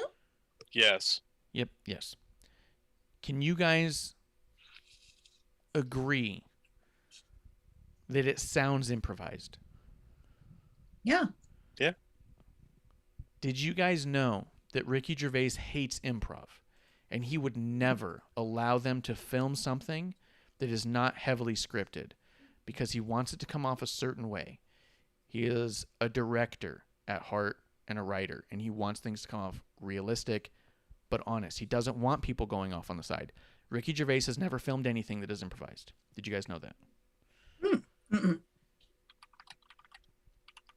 Is it possible to understand that perhaps comedy writers might understand how people talk better than people who are not comedy writers, because it takes a lot to understand comedic timing? So if you're a good comedy writer and a good sitcom writer, it might sound like an actual conversation that's happening. Is it possible she's here to work with people who already know everything there is to know about wrestling, who just don't know how to write scripts, and that's why we have so much shitty comedy and so much overly scripted sounding things? Maybe she's there to like beef up the dialogue, Make it feel organic. make it feel organic and natural. I've had friends who write scripts send me stuff to ask me to help them with some of the dialogue because they say they have a hard time making things sound conversational. And I've helped them with it because, I mean, I don't know, they agreed, but I felt like I'm good with dialogue. And then part of that is because of how much I obsess over Ricky Gervais stuff. I go, this is how people naturally talk. I think people are shitting on her and shitting on the idea of not knowing wrestling without thinking about the idea of what does it take to put together a full TV show. And maybe you have Dewey Foley work with this girl, so that way they can both put together a story for Ricochet that also sounds natural when he's on the mic. I don't know. Is my head up my ass, Klump? What do you think? No, I get what you're saying. And part of me wants to be positive here because, hey, if they're hiring people who don't know shit about wrestling, maybe they'll hire me because I don't know shit about writing. Yeah. Actually, I kind of do. Bad joke. But I get what you mean there. If somebody's passionate about it and is willing to try it, I think that's all that matters. It doesn't mean that they have to have a lot of experience, because ultimately, if we get a room of all of these 70-year-old men that have been in wrestling their entire lives, we are probably going to have a very boring ass episode of NWA Power. Because, yeah, it's old school. You want to have people come in with new things, and you want to have thinking that's outside of that vacuum. So I will say it does sound awful shitty in terms of putting it out there, but I guess, it's being she's getting to know the business because she's putting herself over, not the product. Mm-hmm. Yes, I will agree. She had no fucking business saying that on a podcast. Yeah. However, I don't think it's detrimental to people say, Amanda, what do you think about all this? Everything I just laid out, I know that was a this is why I drink sort of breakdown, but what do you think about all that? Well, the first thing I want to say is thank God she didn't call him Bobby Ash, like ashy ankles and stuff, because, other guys they get that, and, whatever. But anyway, she's also black, so it probably wouldn't have hurt necessarily. But yeah, which also is an amazing thing. She's a black woman on the writing team. How are we not just celebrating that to begin with? Woo! Like, what an amazing voice to have on the writing team. That's good. Now, I'm not saying that, my thing is that the problem this is my problem that I have with WWE. It's always been same old shit. Mm-hmm. AEW is becoming this now. Same old shit. Different people. And I think that when you're on this, obviously it works because they've been doing this forever. But, there comes a point in time where you're like, you need something new. And I think it's phenomenal that they're using women of color, women, period, to go there And, I think that's great. Now, should she be, saying some of this shit on a podcast? No. They're not very smart up there. But, kudos to you. Now, going back what you said about with Ricochet, the only thing that would ever help Ricochet on the mic is he needs to be just comfortable with it. Just let him talk, at home. Right. I used him as an example, and in all fairness to Ricochet, because we are huge fans of Ricochet here in the household, he's been doing a lot more video promos and such on Twitter, especially with his ongoing feud with Mustafa Ali, and his promo has really stepped up. And he had 2 promos back to back on Raw the past couple weeks, and they were fantastic. They were great. I didn't mean to single him out as far as like being a bad promo quotes. No, but it's true.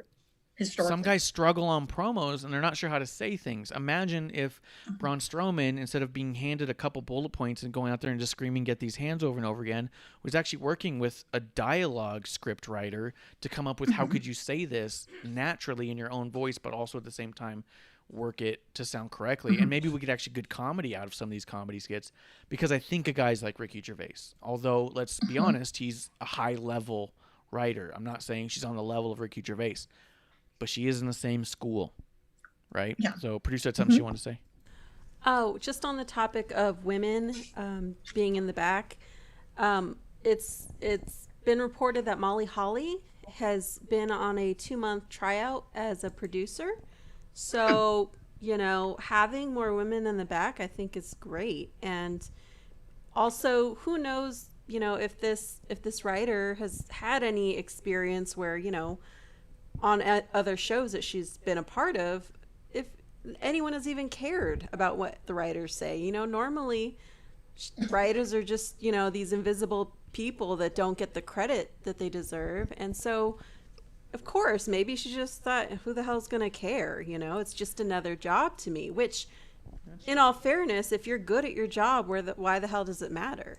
That's true. She might have been invited on a podcast because she tweeted out, I guess I'm working for WWE now. And she has less than 10,000 followers. So maybe one of these podcasts picked her up and said, hey, she's a new writer. Let's just get her on. Popped her on. Hey, do you think you want to do an interview? Sit down and talk about working for WWE? Fuck, why wouldn't I? I would talk about working for Conan O'Brien, right? So it might not have occurred to her that maybe she shouldn't have said it the way that she said things.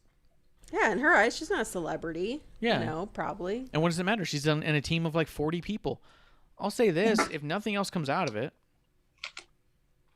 without trying to be shitty about things, what if she connects with Naomi in a way and writes stuff for Naomi? Because think about this. We know that the writers pitch ideas to Vince about wrestlers. We do know that through different stories, that it's like, hey, I have a storyline for this person. What do you think? And he says yay or nay. If we have a woman of color on the writing team, maybe we get to see a little bit more representation there, because she has an invested interest to get that representation out there. Not to say that Bianca's not representing properly or anything like that, but just say that more of is always better of, right? Am I just... Exactly. No, New Day has talked about that before, where in the past they didn't know that certain things weren't being approved of, because they were being told, yep, it's all good, keep doing what you're doing. But in the back, they had no idea that some writers, were already pitching other things, or because they weren't a part of the creative process. So maybe this is going to change that. Or even just saying, like, I don't know how to write in your voice, so I'm just not going to try it all. Because that shit happens. And it's not okay, but it happens. To say that I know how to write for Crime Time is a stretch. So maybe Crime Time has an issue getting on TV because the writers don't associate themselves or know anybody like that to be able to say, I know how to speak in their voice to get something moving. It's just always good to have representation in the back is what I feel like. And I feel like nobody's talking about that. The positive of her being there on that team is a voice for her community. And that's fantastic to me. And a comedy writer's not a bad thing, even if you don't watch wrestling. Yeah. We could have used the yellow person with Jimmy Wang Yang when he was on the roster. But anyways, I'm just saying. But at the end of the day, we are talking about a TV show. This is TV. Yeah.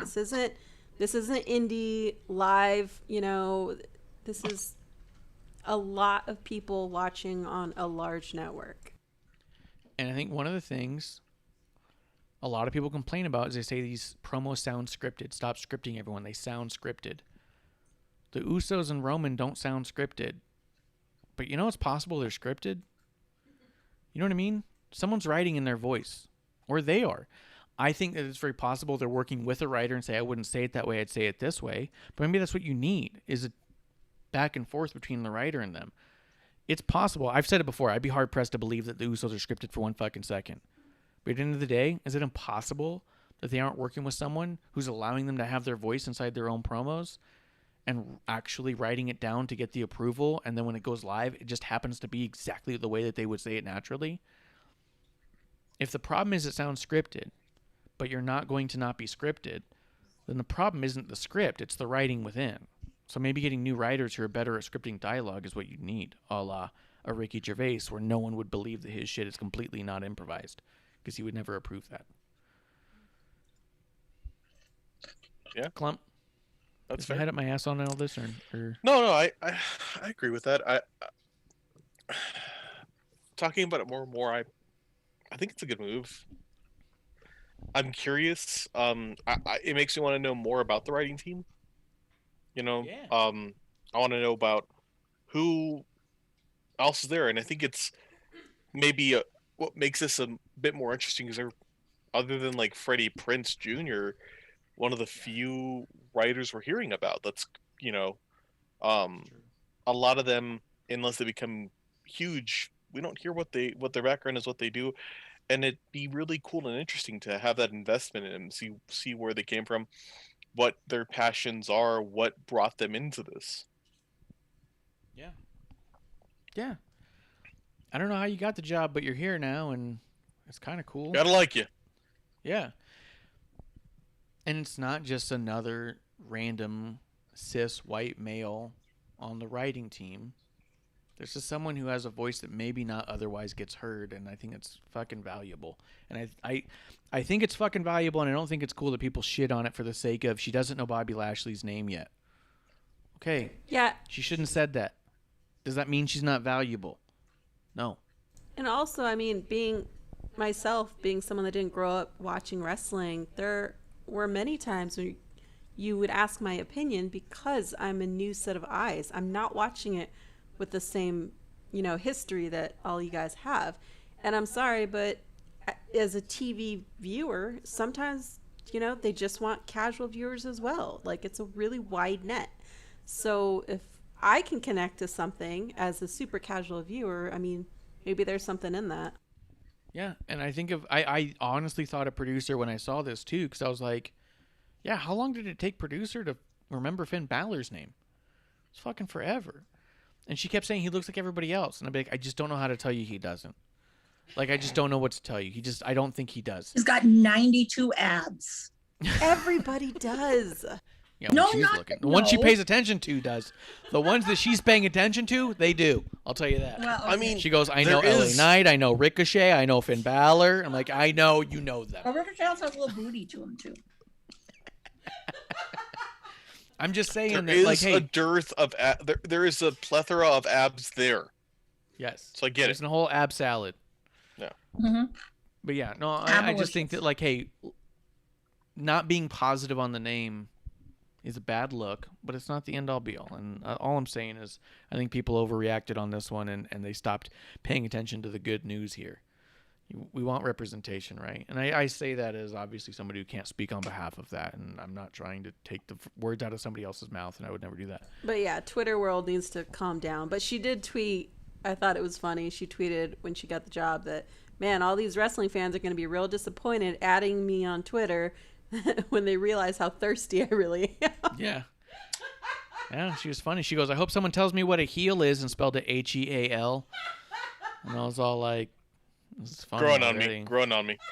Yeah. Yep. I was like, that's funny. I want to know Don't her. hate I want to it. know her thoughts about Finn Balor's abs, and my girl. Yeah, I mean, she didn't tell us the most important thing about Bobby Lashley. He used to flex his butthole on camera. She Yeah, probably that's a hasn't little seen much. that yet. It wasn't too much, I'll tell you that. That would be like in my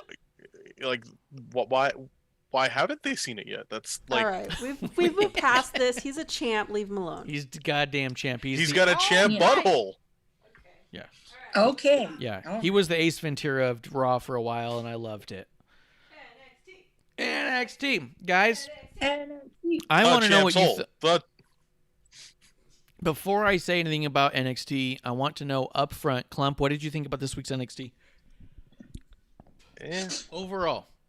Yeah. Amanda, what did you think about this NXT overall?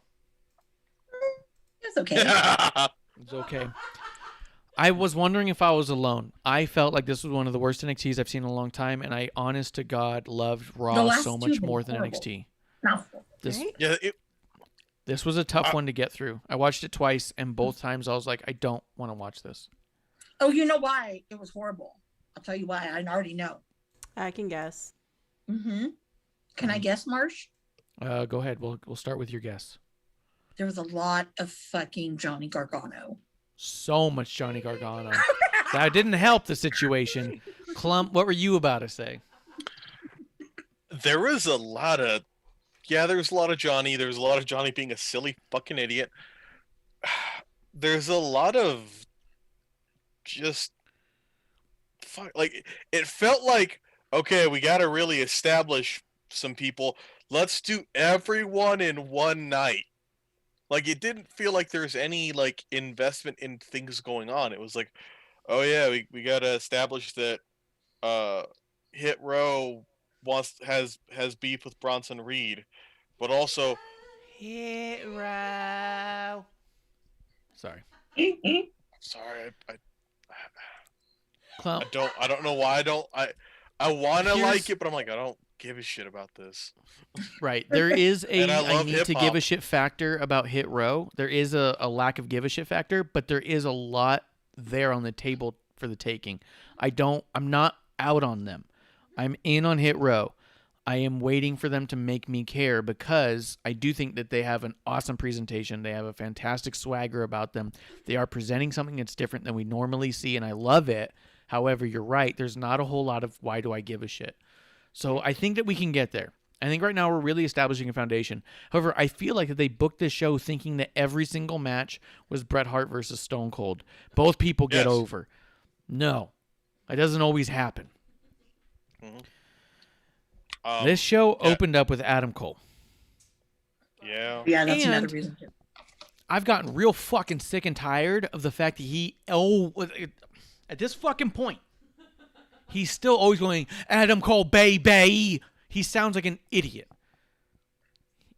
Every single time. He says baby so much at this point, it sounds like get these hands to me. I'm fucking tired of it. I get it. It's one thing for you to scream, Adam Cole, baby. It's one thing for you to be in a promo being like, here's the thing about Adam Cole, baby. Like, get the fuck out of here with that. I'm tired of it. Drop it. Quit trying to make fetch happen in my mind. But oh, man. I got good news for you, though. You're not going to hear get these hands for a while. So, let's man. unemployment. Let's keep going. Choo choo. The little engine that couldn't. That's a good point. That engine cut short. Amanda, what were you about to say about all the Adam Cole Bebe stuff in this promo where he's all like, oh, they want me to pick a match. I'm not going to pick a match. I'm going to pick a match. You know, honestly, it's like, it's the same shit another day. But I really, I've always wondered, and I think it would be cool, do they call Adam Cole fans Bebe's kids? I would. I hate you. That's like skid marks? Oh my god. Like Skid Row. Well, get the reference. Like, there's probably some people who are like, what Baby's the kids? hell is Bebe's kids? What are you talking about? But actually, that's a good point. You and I are probably the only people who are old enough to have seen that. It was on Netflix for a while. It was on HBO for a long time. Oh, I know. Bebe's Kids was an animated series about a family in the projects. Like, and I believe that wasn't the initial premise was that the mom had a bunch of kids to stay on welfare and stuff. Like it was a welfare. Yeah, kids it was thing. a welfare joke that Robin Harris used to do. Mm-hmm. Yeah. I mean, it was hysterical. I remember watching it as a kid and thinking this was great. Yeah, Baby's Kids was a thing. But I guess you're right. Klump wouldn't have seen it, and I know producer never had a TV, And it's not the kind of thing that is looked upon fondly, I don't think, by a lot of people who look at No. things objectively at this point. But as a kid, it didn't seem like a wrong thing to see, right? No, You don't know. it was great. I mean, I don't like if it were to be released now, cancel culture be nope. Yeah, Nope. it had been shut down. Nope. Justin Time is in the chat saying, well, I guess I'm one of Bebe's kids. Yo, what the fuck did you see in this? Because here's the thing, is he does this promo. He says he's not going to fight anybody. Carmelo Hayes comes out. Carmelo Hayes does a fantastic job here. And he was as good as he could be in this match. My problem is this, is I get it. Adam Cole's promos are audibly believable. He delivers lines well. He doesn't sound necessarily scripted. However, there's nothing he does physically in his appearance or his movements that come off natural or realistic in any sense of being. Yeah, it could be a great voiceover for someone who goes to the gym regularly. Yeah, he doesn't look imposing. He doesn't move in an imposing fashion. He doesn't strike in a way that looks devastating. He doesn't even do moves in a way that doesn't look like the other person's doing all of the work. He looks phony. And that's my problem, is there's nothing about him I can buy into, because once he stops talking, I have to look at him and then watch him move. And I go, oh yeah, no. This is just some kid in there who's doing what everybody else can do to him. Like, I don't buy into it. He's impossible for me to buy into. And at this point, we were 30 minutes in this show and I still hadn't liked a thing that had happened. I'm just going to let you know that right off the bat. Is there anything I'm missing on this match or this opening? Klump, what did you think of it? Am I too harsh on the guy? Is he better than I give him credit for as far as like what I see? I don't think he's bad, but he's not fantastic. I always get stuck on, like, I think the best he's ever been was when he was made fun of for being short, and I think we need to do more of that because he is. Like he's good as an underdog, and they push him as this over, like, you'd swear he was 7'6" and 5 billion pounds. Yeah, that's probably it. I think you nailed it. He's billed as a fucking Braun Strowman powerhouse in every sense of the word. Rest in peace for his career, not the man. He's alive. Yeah, they've got the Drew McIntyre. Yeah, on him. He's got that Drew McIntyre. Fuck, more than booking. Drew McIntyre. Yeah, like he's Drew like McIntyre's Lesnar. lost. Yeah, he's like the Lesnar of NXT in terms of how he's built and booked and how he acts. Which there's something cool there. I like that. Like I like when somebody you have somebody who shows confidence and proves, yeah, I don't care if I'm, 6 feet, ha ha ha. But he's not Shawn Michaels. Yeah. Because Shawn Michaels, there's a lot more compelling stuff to him. He's good, don't get me wrong, but it just doesn't work when he goes out and stands toe to toe with everyone. You're like, yeah, but you're good, buddy. But we can't have you be the person that somebody's supposed to cower at. Yeah, and you know what? On that same vein, he's not a technical wrestler. He doesn't do a lot of submissions and stuff. He is a striker and a powerhouse kind of mover, and I can't buy in, and that's what it is, I bet you. I bet you're right. If he was an underdog type, a Daniel Bryan type, I bet you I'd be 100% behind him. And I think that... Go ahead. Well, you make a good point there. He's a striker, and he's kind of his type's a brawler, because he's also, for somebody who's smaller, he's not a high flyer, which, not saying that somebody's got to change up their set, but, like, there's not a lot that can work with him in NXT in terms of like billing and booking in this role, because it would suit him more if he was like Sami Zayn.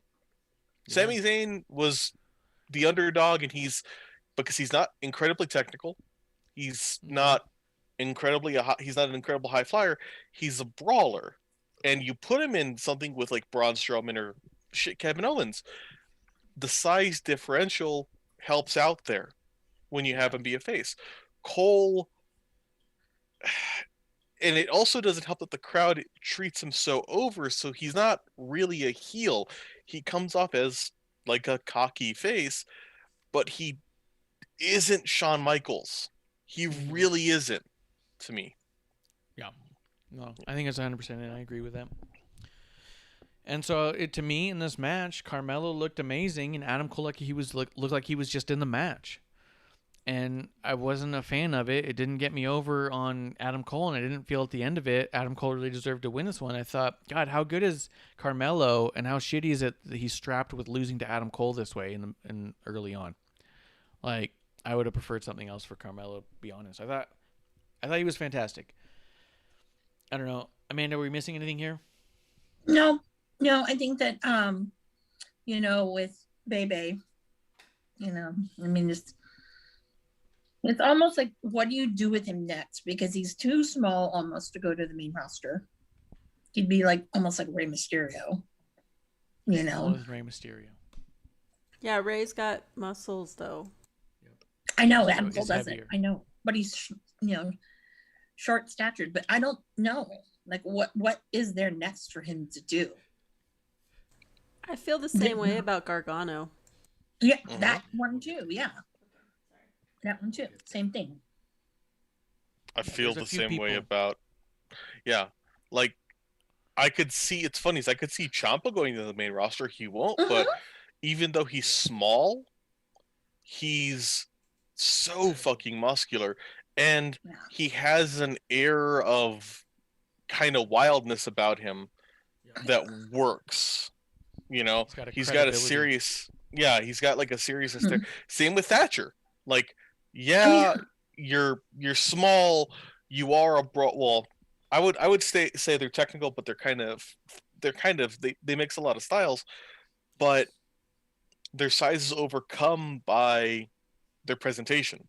Mhm. Cole, and it might be is if 30 years ago Adam Cole came in, he'd be the biggest thing in the world. But now he is a derivative of something, and they've pushed him to the moon to be this next Shawn Michaels. Yeah, to the moon. This next Shawn Michaels, and those are some big shoes to fill. Yeah, and the thing is I don't feel like the effort's there. I mean, even Shawn was like, honest to God, when the Rockers, he was like 280. And when he was at his smallest, he was like 215, 220. And I know they bill Adam Cole as that, but he's just not. No. Like, No. Shawn Michaels had big arms because they needed to believe that he could fight. I mean, it's like Macho Man kept saying, it's an upper body business, brother. You have to look like you can believably choke someone out with your arms. Like, what else do you like? That's it. That's it. Yeah, That's all Zoe you Stark's need. got way more arms, way more muscles. Zoe Starks has bigger arms than Adam Cole. Oh yeah. She's a badass. But let's see, real quick. Grim Reaper coming through. I know he's probably already gone because he said a quick hello and goodbye. He's going to watch the replay tomorrow. So I just want to give a shout out and a cheers to Grim Reaper. He hasn't been on in a while, but I want him back on, to be honest. But Yeah, he has a new not to be baby. not confused, real baby. confused to be Bebe's kid. But yeah, Grim Reaper's baby. I do agree with what you're saying though, Klump, and I think maybe that's been my disconnect for so long is that there's so much potential here with a guy who can talk that well and be undersized, and they book him like we're not supposed to see that.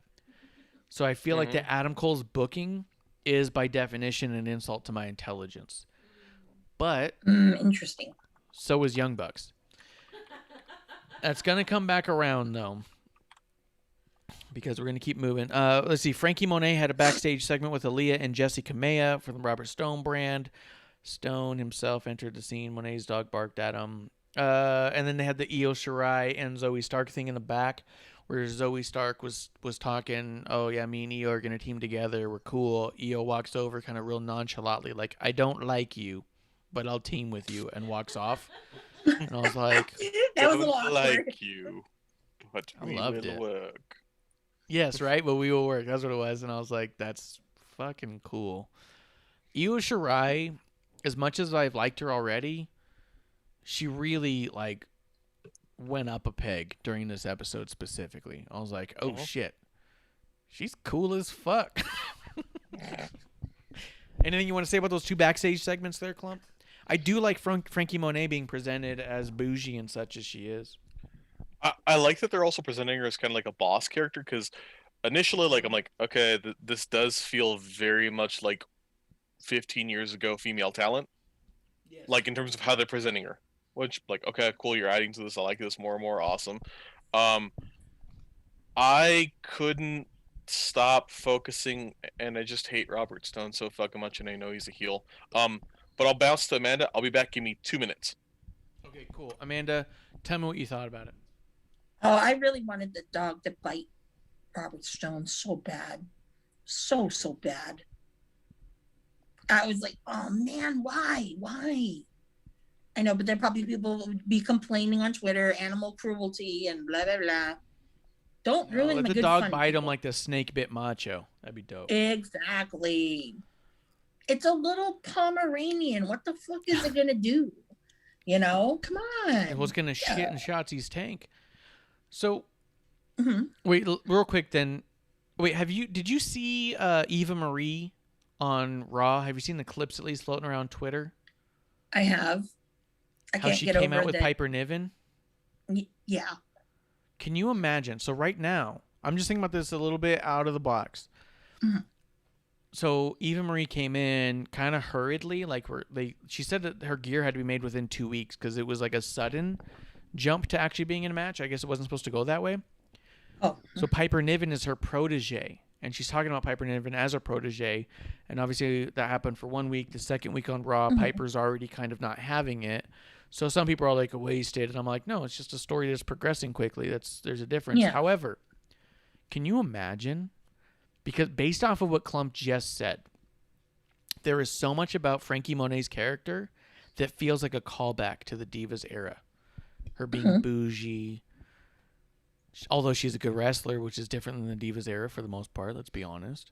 Yeah, let's be real. Can you imagine the heat Eva Marie would get if her protege was actually Frankie Monet instead of Piper Niven? Piper Niven's great, don't get me wrong. Nothing against Piper Niven. But the fact that Frankie Monet came in with such heat and fervor, being Taya Valkyrie from former Impact champion and all. Imagine if Eva Marie came out and Taya Valkyrie, Frankie Monet, was right behind her, and she goes, "That's my protege." Can you imagine how pissed people would be thinking, like, you're going to tell Frankie how to wrestle? Because there's already the whole thing that Eva doesn't know, right? Yeah. That would be, heat. that would actually be very interesting to see that. But, you know, things happen for a reason and whatnot. But I don't think that they even thought about that. They thought, oh, you know, let's bring, you know, Piper Niven and, you know, and whatever. And the only real reaction I saw was people were, you know, fat shaming her, which I thought was ridiculous. And I'm like, no. I'm going to be honest. I saw people respond to the fact that they saw people fat shaming. I did not see any of it personally. And all that tells me is I've been muting all the right motherfuckers. Same here. Yeah. Same here. Yeah.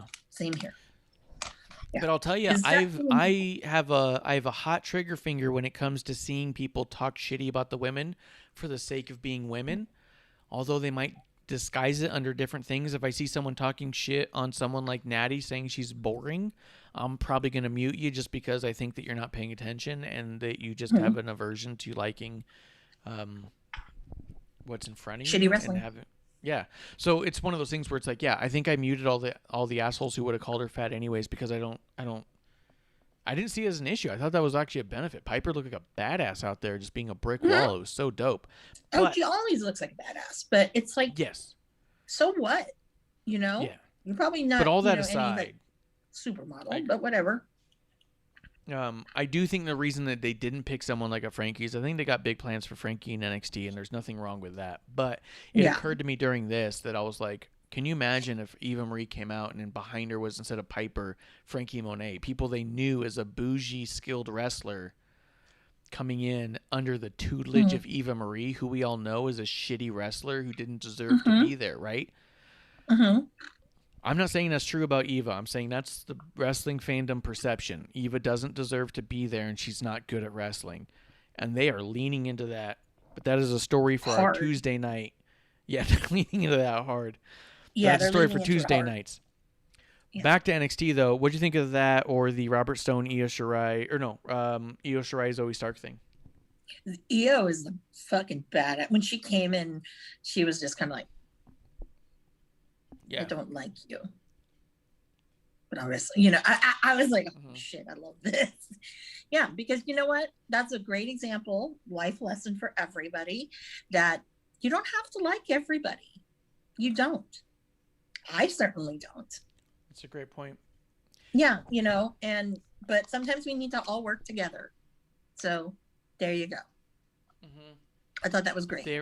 You do not need to like everyone you work with, but you need to work well with everyone you're put with. Unless your boss is an idiot. Oh, wait. Sorry. Even so, I think it's actually like a really good side note. Shout out to Jessica Carr with a K, Jessica with a K, Carr, and her podcast Brink Life, talking about how to be professional and such in one of her recent episodes because she'd been approached a lot, obviously, by, what do you guys want to hear about? A lot of how do I become a ref? How do I get into wrestling? How do I become a professional wrestler? All that stuff. She broke down some of her top 4 or 5 things to do, and she said that really when she looked at it afterwards, it was how to just be a professional. And that was kind of one of the things. It wasn't necessarily called out in there, but it's, shout out to Jessica Carr and her Brink Life podcast, because we're big supporters of all that. But yeah, sometimes it's just about something bigger than wrestling. The message here with Io, sometimes it's not about who you're working with. It's how much you're willing to put into it. And you don't have to get along or respect or even like the people you're working with to put out a good product when you're teamed with somebody at work. And there's a lot to be said for that as far as professionalism goes. I can think of a lot of people I did not like working with whatsoever, but we made a good team because we knew enough to get what we had to get our parts done, right? Absolutely. Yeah.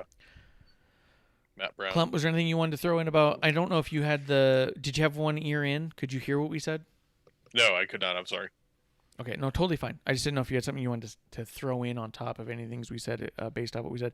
I was just throwing out there, had you seen actually any of the Eva Marie stuff on Raw? No, I know that Piper's coming in. As her protege. Yeah. As a side note of it, totally fine. Irrelevant. Just knowing that Piper Niven's her protege, all I want to know is what you would think, because I thought about what you had said too. And then we'll move on. Just a quick little. What do you mean? What about what I had said? What if, when Eva Marie came out, instead of Piper Niven being behind her and being her protege, if it was Frankie Monet? How much heat could she have gotten?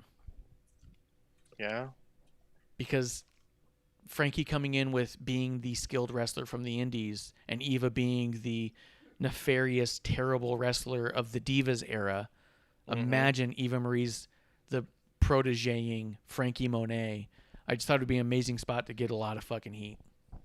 Yeah, and I think it could be a good feud. It could be a great reversal of a way to get, if Eva's coming back, get Eva some showcase her. And imagine this, because Piper just turned on Eva already, sort of. What if that still happens, and then Eva sets Taya Valkyrie or Frankie Monet up against Piper to fight on her fucking honor? Yep. The amount of heat that could be there. I think they got big plans for Frankie, but I just thought, fucking hella heat.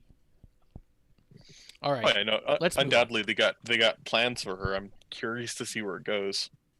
100%. There was a video package here with LA Knight. LA Knight. Yeah. Yeah. Where he was talking to us.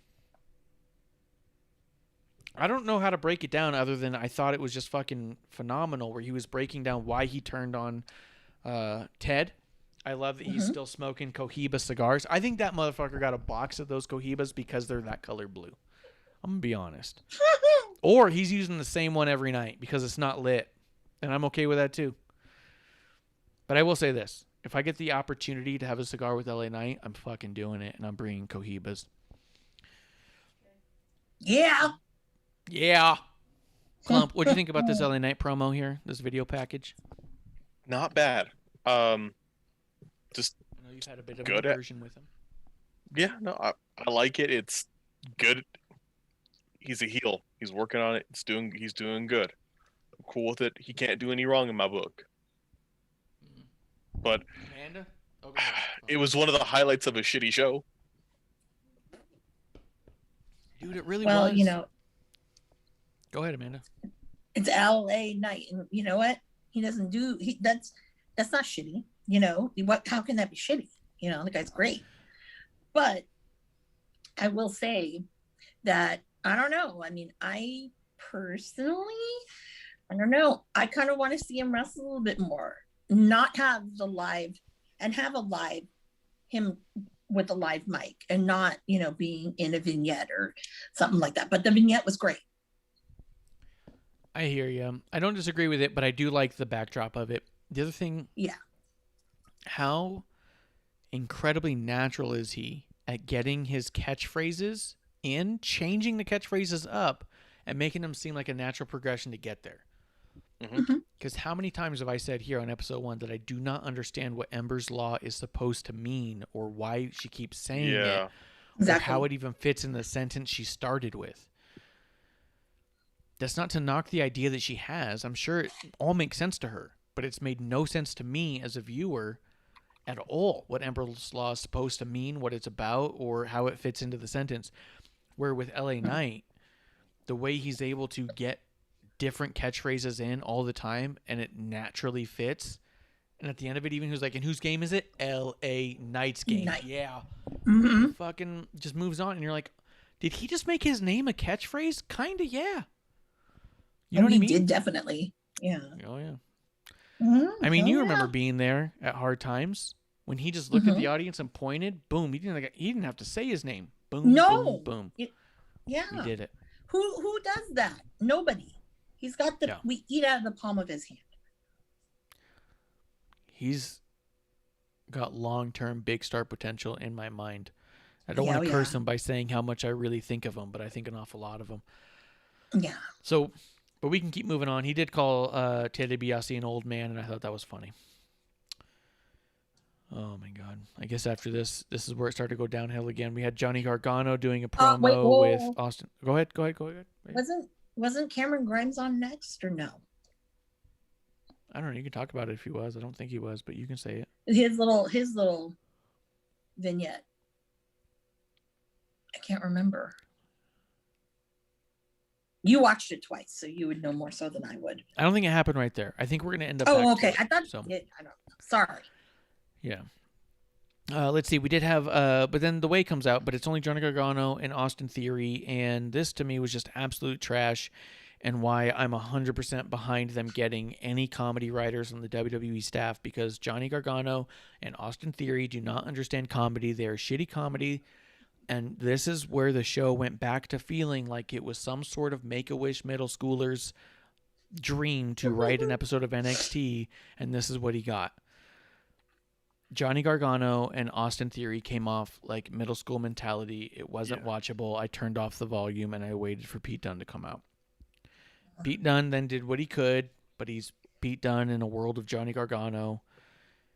What is he going to do? And I mean, it fucking was what it was, I guess, man. Like, I hated so much of it. Klump? I feel like Pete Dunne and Austin Theory had great chemistry. Yes.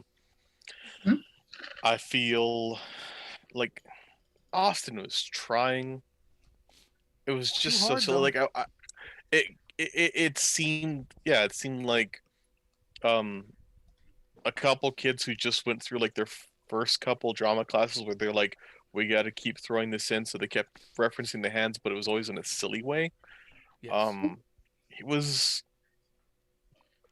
You nailed it. It was like kids writing, which is everything that Johnny does. And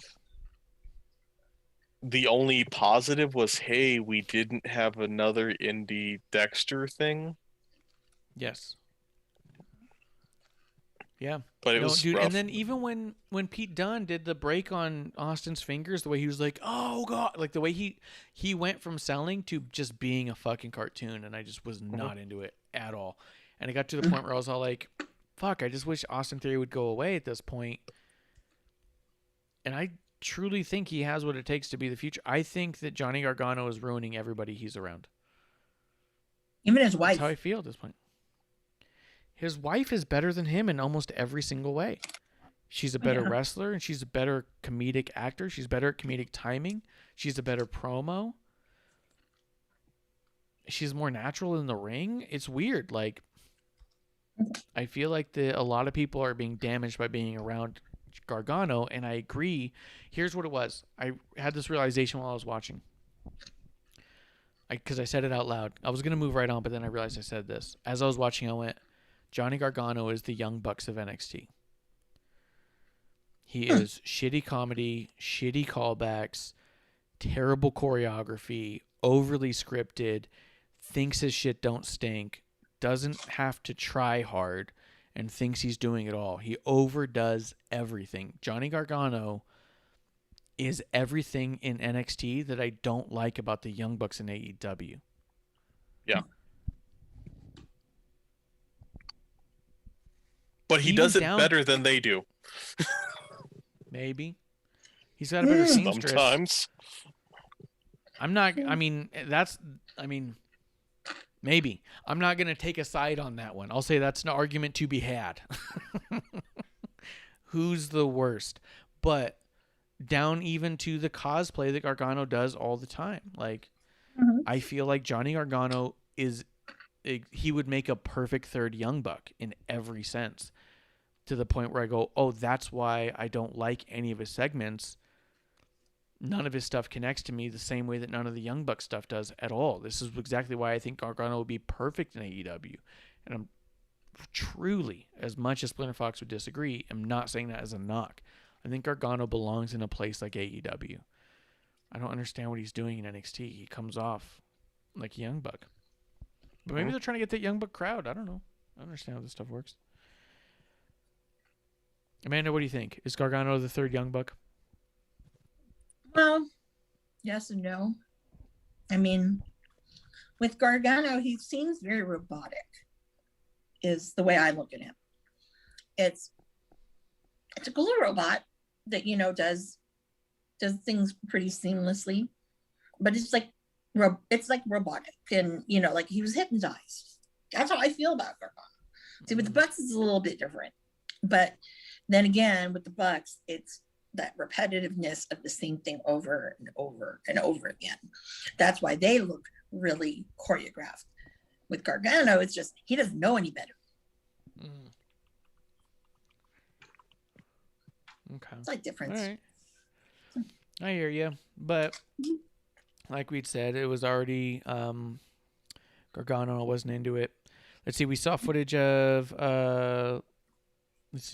Ari Sterling making fun of Ted DiBiase. Cameron Grimes comes out. This is where Cameron Grimes shows up, and he is giving people money and saying stuff. He ends up Superman punching the one guy and saying that was for Ted, and then going inside. Popped. Not gonna lie, because that's for Alex Zane. I don't know. Oh, that's who it was. But I knew he looked familiar. Mm-hmm. Yep, that popped. I was like, yeah, you got Taco Bell money. Yeah. So, I mean, that could be a great match. Cameron Grimes and Alex Zane. Mm-hmm. Oh, yeah. Fantastic. Huh. Oh, yeah. Oh, yeah. But I really love how Cameron, now he came in the nice Rolls Royce, and he's accepting his, I don't know, I don't want to say richness, but yeah, he's accepting that. He's doing a damn good job. Klump, give us a breakdown of that Rolls Royce. Not a fairly new one. Let me pull up an image of it again, because I was actually cleaning my oven when this segment came out. I was like, oh, car. Okay. Yeah, I saw it was a Royce as well, and I was all like, oh, those are nice cars, but we've talked about this before, that's kind of like the semblance. If it's not a Maserati or what's the other one, Aston Martin, if it's not one of those, I just don't know if it's like as nice as it seems. Like, you can get an old BMW and you go, oh, that's nice, but you're all like, yeah, but it's like 20 years old, so it's not like so nice. Unless like Maserati and Aston Martin to me are the only ones that I don't know that a year matters. Maybe they do, but Maseratis are pretty dog shit. Yeah. Are they? They're the nicest looking cars ever. Not anymore. Mm-mm. They're basically like they're pretty close in a lot of ways to Dodge. Really? Yeah, they're I'm the not same gonna I company. like them Tesla. so much. Teslas are terrible. Yeah, it looks like a Tesla. Yeah, no. There's a great review I gotta send you, but like, there's a guy reviewing it's like the panel gaps on this are like from a 1980s GM, and it's like you can see paint color in the door. Oh, that's neat. For a Tesla or a Maserati? Maserati. Nice. That's crazy. I used to walk by the Maserati Manhattan every day on the way to work, and I would just sit there and stare at the cars for a while because they just looked so nice. So maybe it's completely an exterior thing. They look great on the outside. It's just using them on the inside. They're All right. it's All right. it's Hey, rough. dude, I've never pretended to be a car guy. That's why I defer to you. No, Did you you're get a good. picture of that Rolls But Royce? I can't find a picture, but Rolls Royce is a car that, they have not ever really had a bad era. Rolls Royce, in terms of value, they typically, I think the lowest priced one is about $330 right now for what's called a Wraith, and they go up. This was You can almost get limo style. It was like a long Yeah. Royce. no, they make with all of their cars. They call them coach doors, where they're the rear opening or suicide doors. Even their two doors have them now. Yeah, and no, they can go up to, if you get a Rolls Royce Phantom, which is their big boy, in a long format, you can option it up to standard about 900,000. They do coach bit ones that can be well over $1 million. Nice. All right, so he's finally stepped it up. But then again, you could also buy one that's 10 years old for like 100,000.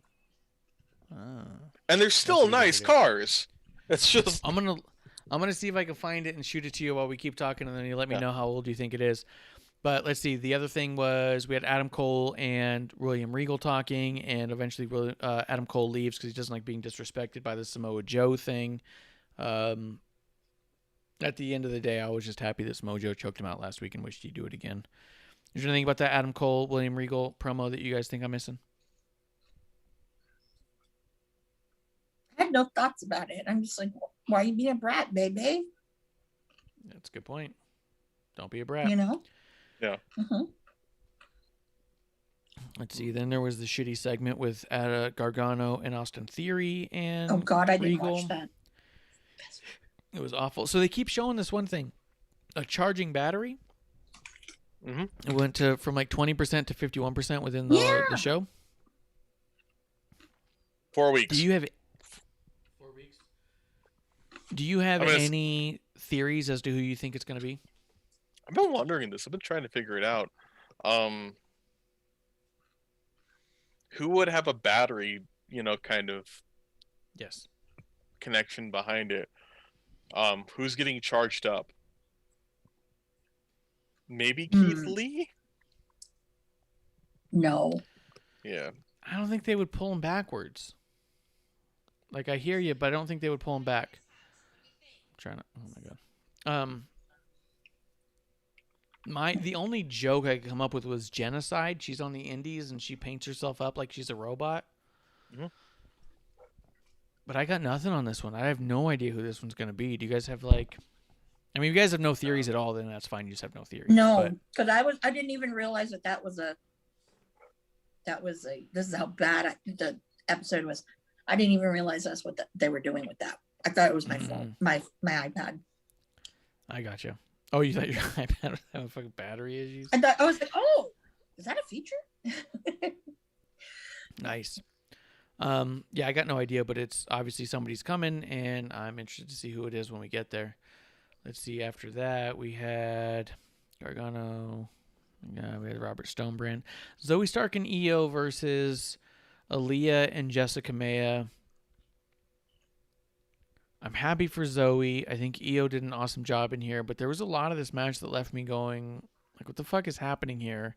And then it ended with a promo between the three teams, including Ember and Shotzi, and I thought,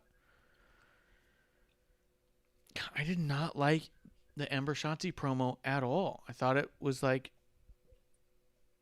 shitty and childish. A lot of the show came off so childish to me that it was weird. I don't know. Klump, what'd you think about it? And then we'll go to Amanda. Yeah, this is the women's tag match, right? Yes. Yeah, it felt childish. I'm sorry, I was looking for pictures. I was still trying. It felt childish. too. It wasn't a bad match, but everyone there could do so much better. And then having, I was like, okay, that's over, that's good. But then introducing Candice and Indy, and then Ember and Shotzi, I was like, wow, I don't really like anyone right now in their roles other than Dakota and Raquel. Everyone else here just isn't landing well. They all just seem kind of shitty, you know, and awkward. Like, Yeah. Shotzi and Ember, I was like, you guys, I don't know. I feel like both could do more, and the we need better writing because this just sucked. The promo was so bad. Like, We're gonna Also- kick your ass.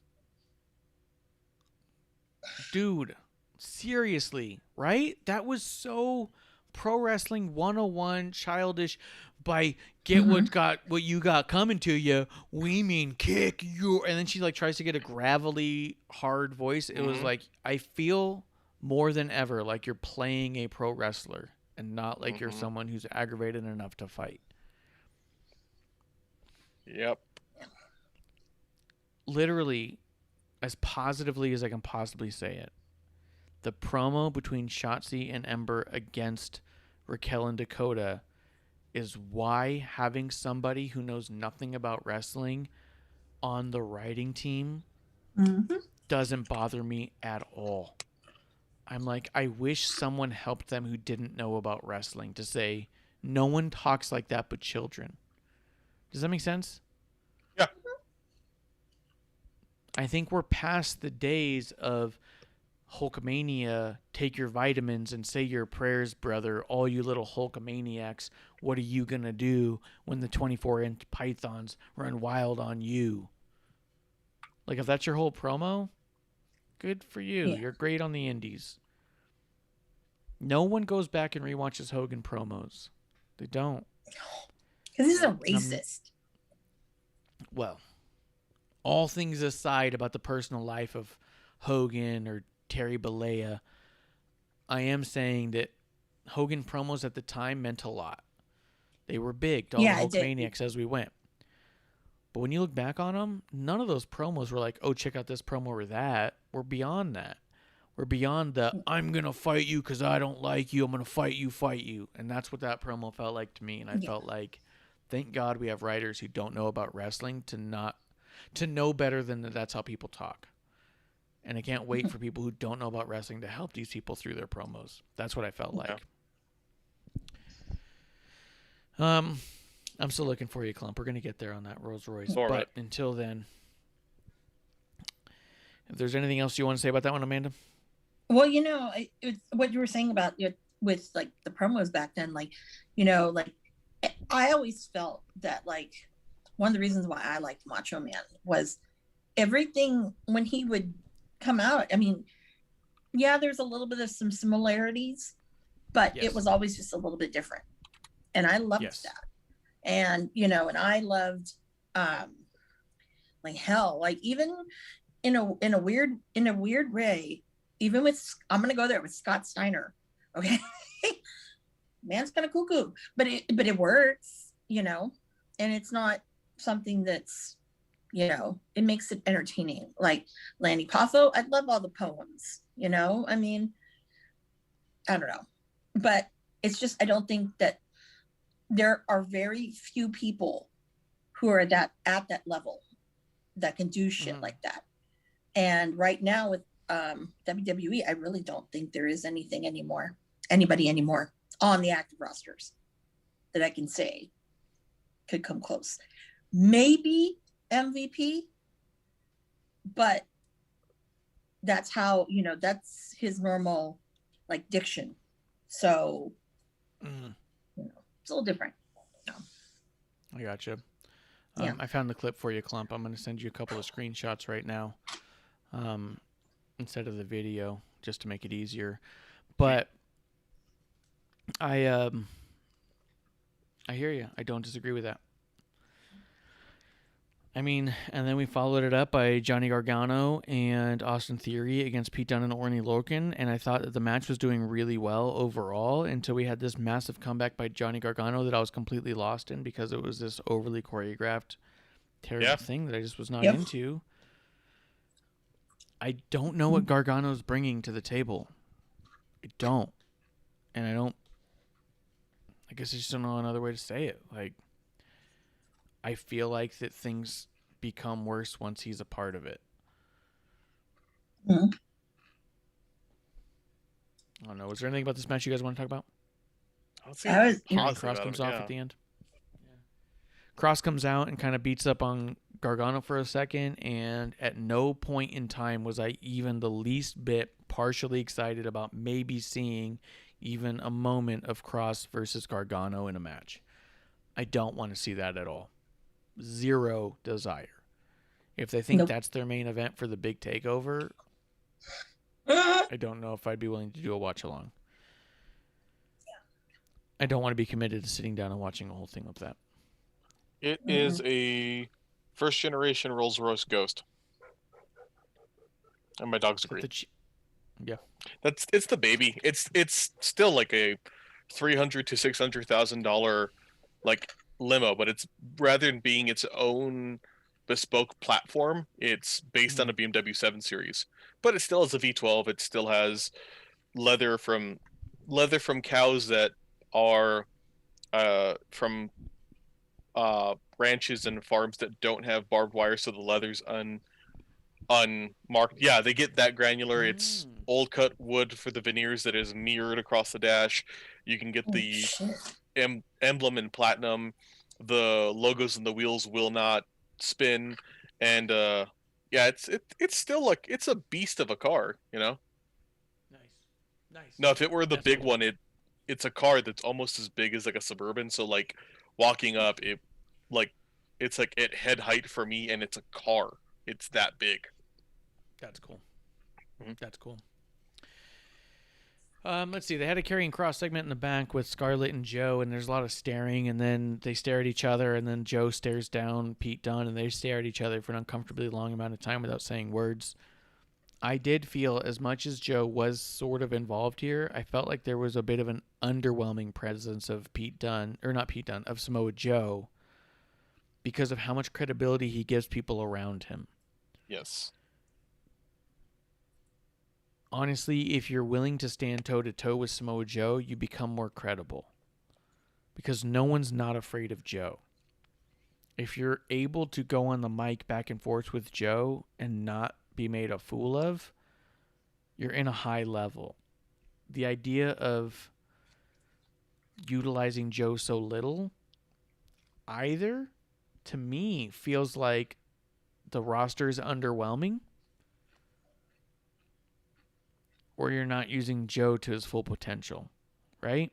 You either say, hey, we can't put him up against Joe because Joe's going to make a fool out of him, maybe because they're foolish, or it's let's not use Joe too much, which, might be part of the deal too. So what do you think about their use of Joe in this episode, Klump? I think it was a good use in that I liked the amount of time he was on screen, because yes, he added legitimacy, and it furthered the idea of Regal gaining power back, and that Joe has this power and aura about him. I think it's going to lead to action for Joe, which I'm excited for. I think it also resets everything in that you see who is really kind of big and tall and strong and who has that fear. It, to me, as a positive for Adam Cole out of this episode, he looks a lot weaker, a lot smaller, and he can become that underdog in this case, Yeah, that's true. Yeah. Amanda, thoughts on Joe in the episode?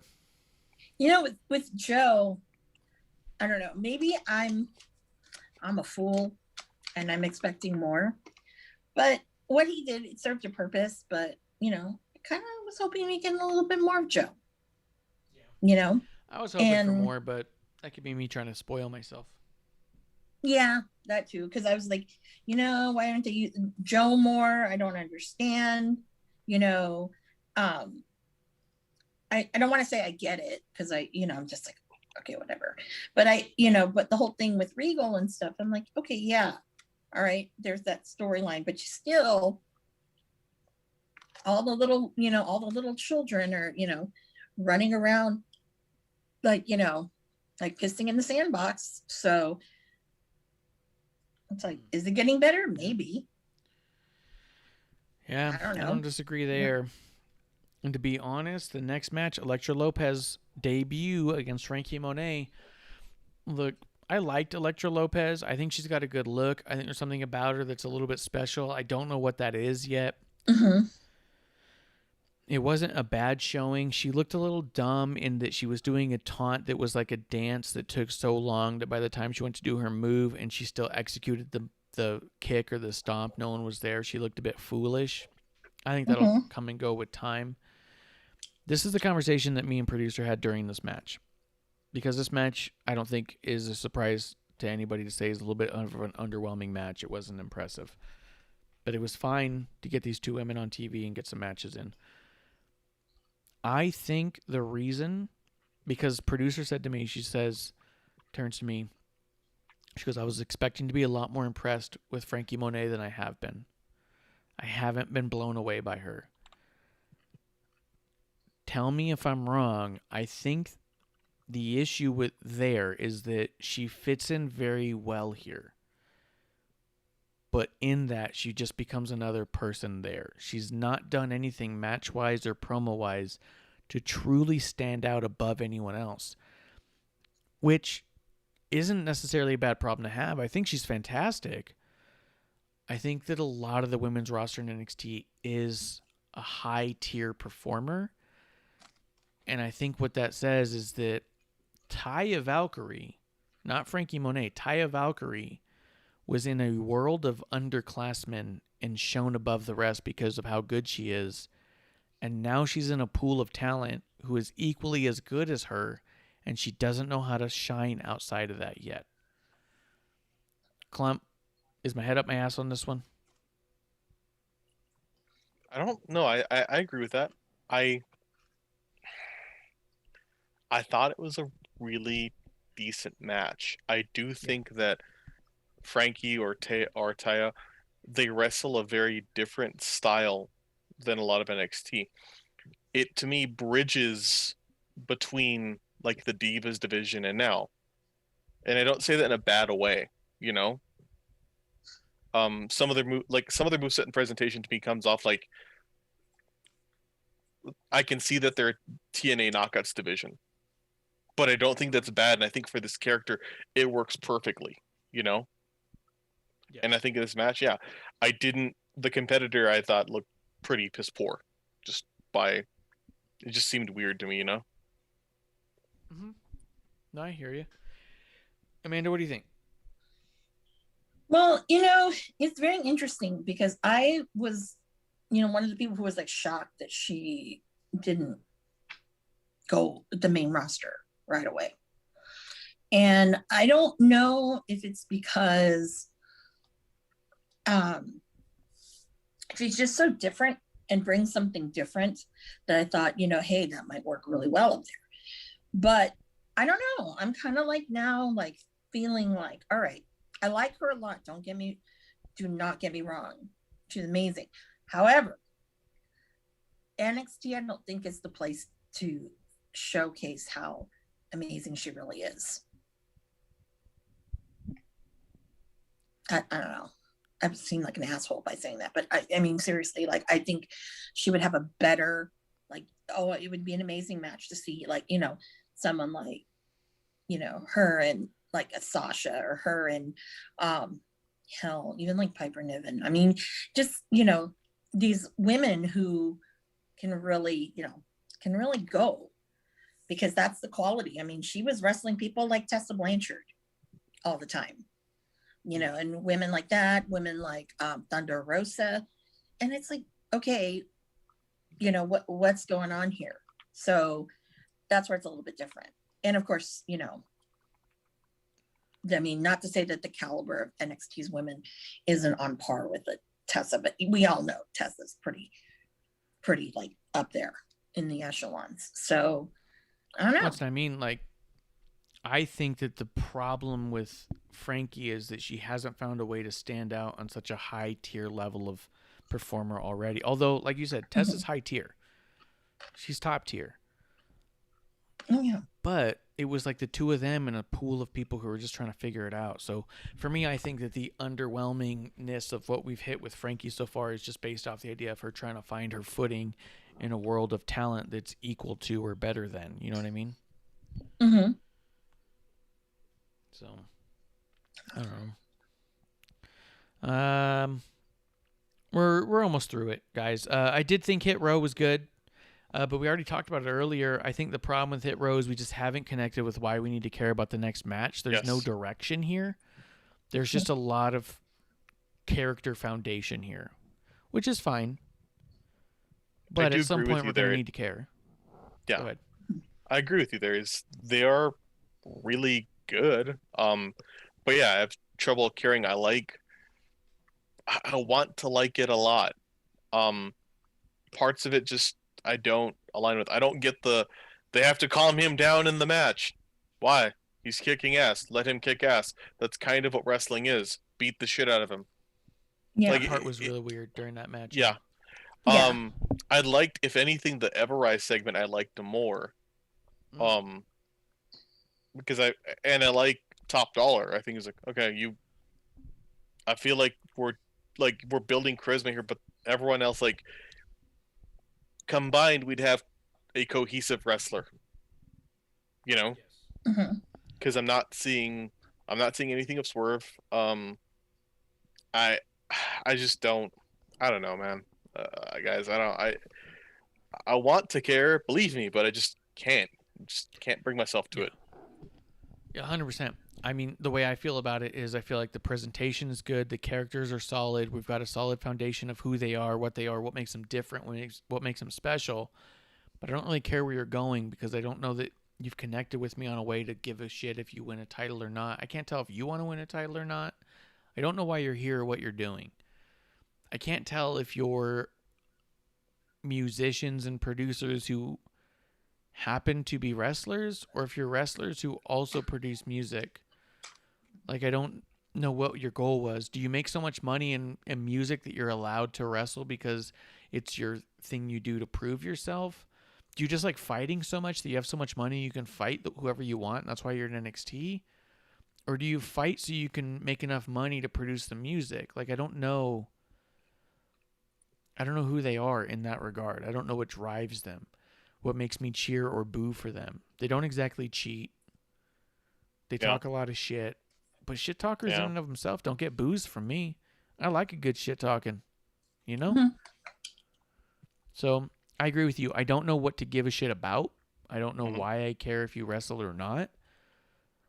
But I like them, right? So it's like, okay, cool. Every time they come out, I'm like, oh, this is nice. Let's see where this goes. And at the end of it, I go, did that go anywhere? Yeah. So I think that at the end of the day with this match, I think we have a solid foundation for Hit Row as to who they are, but we have no foundation as to why or what. Right? Mm-hmm. 100%. Why they are here or what drives them. I just know who they are. They're wrestlers and musicians, and they have good chemistry together, and they're tough guys. We're all tough guys here, right? Amanda, anything else you want to say about them? The only thing that for me is this just a vehicle because we have nothing to give Swerve? That's what I keep asking myself when I see them. Because I'm like, okay, so woo, factions, woo, but Yeah, but I will say this: I did enjoy Everrise is kind of growing on me. I don't know why. I think they're just kind of dorkish, and it's hilarious to me. Okay. So Klump, yeah. you liked them too. Yeah. What did you guys like about Everrise? Because to me, they're more Gargano bad comedy style. I'm just But not they're feeling it. better at the comedy than Yeah, than the little Gargano. segment was funnier than a lot of Gargano stuff. Mhm. Okay, Everrise to me is WWE's take on the Young Bucks. Exactly.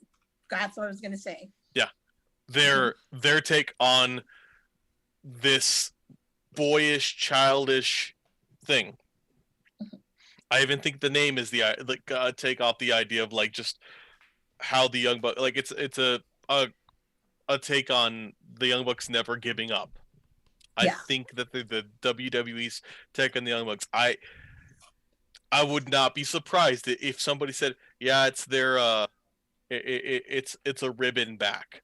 Like I would not be surprised by that. But okay, I like that. It's funny. I appreciate you guys saying that. I'm gonna rewatch some of their stuff and try to filter it because to me, I haven't liked them because I think they're too close to the Young Bucks and the best friends. But maybe you're right. Maybe that's the joke of it all. Yeah, that's what makes them grow on me. But the one dude also looks a lot like Nick Jackson, though. It looks a lot like Matt Jackson, so yeah. Or Matt Jackson, or is it? You know who I'm talking I don't know a you difference between them. I'm like, one of them's going bald and is insecure about it. The other one's got mutton chops. Oh, mutton chops is, yeah. No. Nick's not going bald. I think they're kind of. Yeah, he's definitely going No, bald. I don't know. That's my buddy. But no, I love the mutton chops. But no, it's like if the two of them, that would be another Massey brother. Yeah. That guy, because he looks like both. Yeah. Yeah. Mm-hmm. I mean, I hear you. I think my problem is I don't like bad comedy, and if you're making comedy based off of someone else's bad comedy, I don't know that turns it into good comedy. But maybe parody is in and of itself funny. So I don't know. Maybe I'll try to check it out again. Hey, I wasn't feeling it, but I like better. what you guys are. You were mentioning how much you were mentioning The Office. Took some bad English comedy, made it a fantastic show on NBC that lasted 10 years. I fucking hate you. You had Pam and Michael. Oh, Michael's fantastic. You just going out of that weird English drivel. I'm gonna beat the shit out of you so bad. Yeah, I mean, we'll see how it goes. I mean, I'll check him out again. But the idea that they could potentially be a rib on the Young Bucks is actually kind of, I mean, it's funny. Let's see. We did have Mercedes Martinez get attacked by Xia Li and Boa backstage, which gets me more interested in what's going on there. The rest of I'm not seeing much of. And then Jake Atlas is joining. Yes, that's what it was. Jake Atlas is going to join they're going to do a mixed tag match. I didn't have Go ahead. Who the fuck's Jake Atlas? Because I was like, who's Jake Atlas? He's the gymnast who's joined WWE a while back. He does the gymnast flips and he does the DDT off of the rope in like a springboard weird way. Okay. Like a cartwheel DDT kind of a deal. He's good. Okay. His promo here, his words was fucking trash. It was again one of those like, look, he's good. He's a fantastic performer, but this is that episode that was written by children, it looks like. I think -1 is working for NXT now because he comes over, he kicks them and goes, well, I guess it looks like I'm in the match. And I was like, what the fuck was that? No one talks like that. I know. I had to laugh because I'm like, oh, Jakey. Oh, Jakey. One, I will say, okay, as someone who just absolutely adores Jake Atlas, he's never had the opportunity to really have a mic. So that's where one of the problems is for him is when you go from not having a mic, and you're doing all this indie shit, right? Yeah. Because at PWG, they don't give you a mic unless you're somebody who can use the mic. So the people who had the mic all the time were like, obviously, Trevor Lee, Cameron Grimes, he had a mic. One wrestler who was canceled, he had a mic because he could speak well. It's like throwing Jonathan Gresham a mic. It's like, that's very awkward. You know, don't do it. Don't do it. Keep it very minimal. But I think that it's the same way with Atlas. And I don't know if this is WWE's way of like, oh, let's get Atlas a little bit more out there because it's Pride Month. And that's the exact reason why I did not want him to go to WWE, was because I don't want him to be Darren Young 2.0. I'm sorry. You're a way better wrestler than that. You know? Yeah.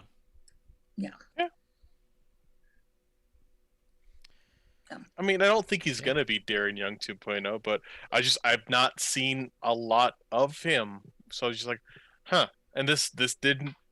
I feel bad. This didn't do great. Also, I don't want to be shitty, but you mentioned Darren Young, and it's like, oh, cool. We're putting y'all together in June. Yeah. Why are we Oh, that's why we're doing that. That's why we're doing that. Yeah. That's kind of Sometimes that's kind of fucked up. Yeah, it's nice, it's cool, but like, I get it. Yeah. No, I don't disagree with you. I felt it was a little bit maybe forced as well because it didn't make sense in any other way. Yeah. That in mind, I do think Jake Atlas is fantastic, and I think that the idea of him working with Xia Li, Boa, and Mercedes, he's only going to be learning, which is great. Absolutely. I think it's win-win for everyone involved, but I do feel like, there's a part of me that was just like, I hope this isn't what it looks like. Mm-hmm. It feels a little token in that regard, but it's a good thing for all people involved because there's only great people involved. Does that make sense? Mm-hmm. Well, it does bring us to the main event, guys. We had Kushida versus Kyle O'Reilly in a non-title match. O'Reilly gets the win over Kushida, and then they are jumped by Roderick Strong, Tyler Rust, and here's his name, Hideki Suzuki. Suzuki? Mm-hmm. Along with Malcolm Bivens. They are the diamond mine that they've been teasing about for so many weeks. Oh, yeah.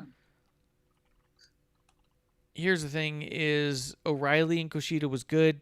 There was some weird shit in there that didn't make any sense. I'm really tired of O'Reilly doing that lunatic clothesline thing where he falls between two ropes and whips himself back up. And not only did it once, which is phony enough, he did it back to back, which came off so fucking phony that it's like, are you drunk? Like, how are you the only motherfucker that just can't stay in the ropes? It doesn't make sense to me. It's visually confusing when we've been watching a show for 2 hours of people jumping off the ropes and making it fit. Now you want to look like you're falling out of it and catching yourself back to back. Like, I'm so fucking tired of that spot. I think it's got to go. I think it's an amazing spot to happen once in a while because it makes you think he's falling out. But when you're doing it back to back, you're like, okay, you goofy fucking son of a bitch. That's enough. Outside of that, we had the Diamond Mine show up. Roderick Strong, Tyler Rust, Hideki Suzuki, and Malcolm Bivens. I was entirely underwhelmed by this, if I'm being honest. I don't think much of that is a faction or a crew. I guess I'm sort of surprised because I don't think of any of those people in general. But I don't have a ton of high hopes for it. I know that there's people online, and this could be me being a dick, who are saying, well, it's got Malcolm Bivens involved, so I know it's going to be great. Based off what? Objectively speaking, what has Malcolm Bivens done that's been successful? And that's not a knock on him. I think he's actually a great talent. I think he's an amazing manager, and I think he cuts fantastic promos. I think he does really well in front of the camera. But what has he done that's been a success? Nothing on start with you. WWE programming. Well, yeah, let's go to start with Amanda. What has he done that's been successful to make me think, well, if Malcolm Bivens is involved, then it's good? I don't know anything he's done that's been good. I think people look back at when he was on the Indies and he was the mouthpiece for MJF, and I believe in Evolve, and a lot of people loved his work from Evolve, and that's where that comes from. So they think, oh, he's this, this great whatever, right? But in the reality of it, I really don't think that, they haven't used him in a way that makes like, oh, this is, the old Stokely Hathaway. No. I think Reginald's probably done more than Malcolm Bivens, but that's just my opinion. Yeah. I mean, that's kind of my point, and I was going to say it too. Largely, even with Robert Stone, what have managers done in NXT that have been at any point impactful, important, or decent? Like, being part of Robert Stone's brand, does that bring anything to anybody? Being part of being manager by Malcolm Bivens, who has he managed that's mattered at all? He managed a tag team that showed up twice and then disbanded and joined Jinder Mahal. He's managed Tyler Rust, who lost 2 in a row, and then we just didn't see him again. So far in NXT, Malcolm Bivens has a terrible track record. That's not, again, to knock on him. Like I said, his promos, his stuff is good. He's fantastic, but he's got no track record here. Who is? Lunar comes through? Yeah, I homie. don't have it. You're going to have to tell me what's happening. Cheers to Lunar coming through. Homie. Appreciate you coming through. Seeing if I missed anything else. Nope, Grim. I know, but you were asleep for the last hour, so I'm trying to catch up.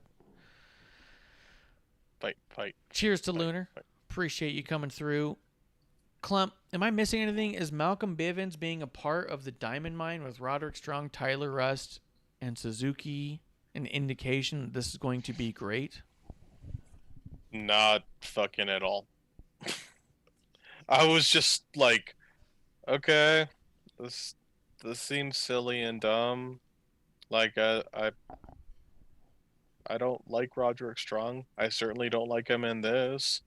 I don't know why he had to interrupt a okay match. It was a middling match from two people who fucking can do better. Yeah. Like, I was like, this better be good. This isn't good. Fuck, this is rough. Okay. Yeah. Why? It's just what it was. There's a lot more expected. And then this I was like, so dragging that it such a needed dumb swerve. Yeah. The show was lagging so bad that it super needed a huge injection of adrenaline by a fantastic match, and it got a decent match instead. Yes. I was so drawn out of this show by this point. Let's see.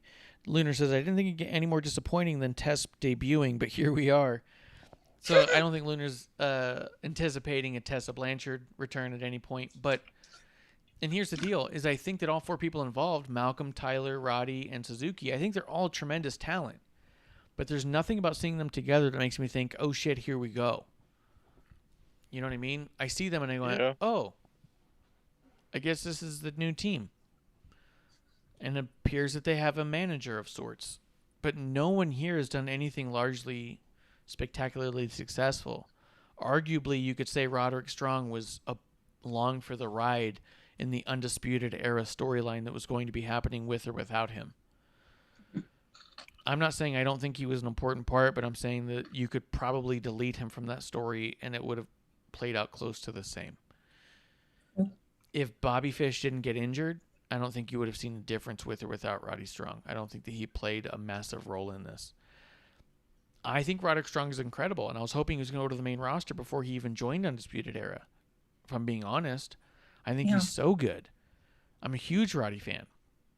Mm-hmm. But this weird, promoting to Diamond Mine for months, or not months, but for weeks, and then getting this team, I went, there is no shining star in this.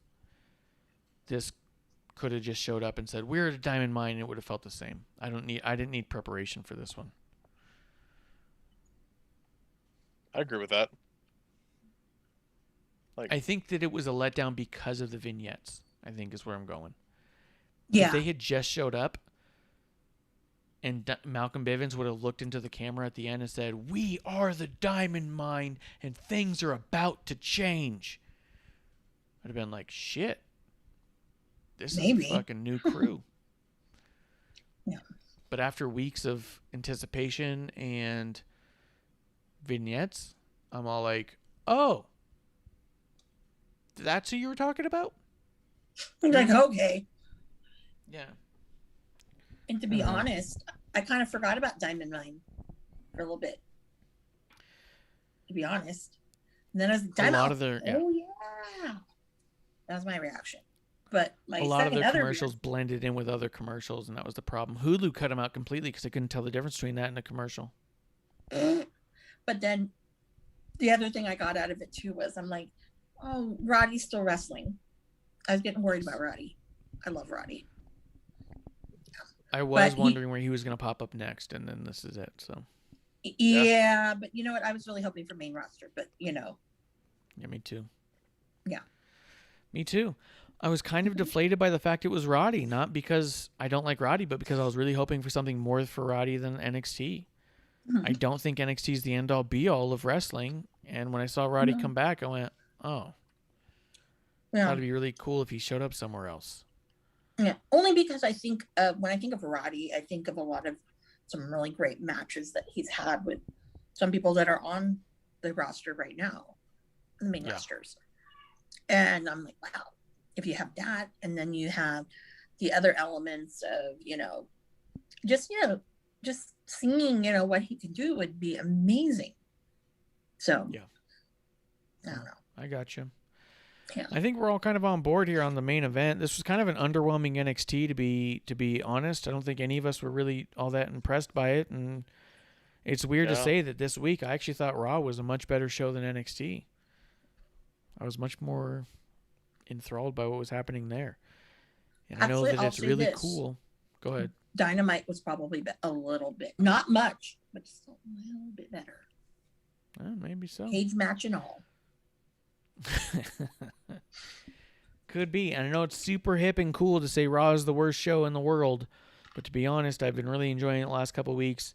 This week I thought it was much better than NXT, and here we are. We had the end of NXT go off with an oily fart, as it were.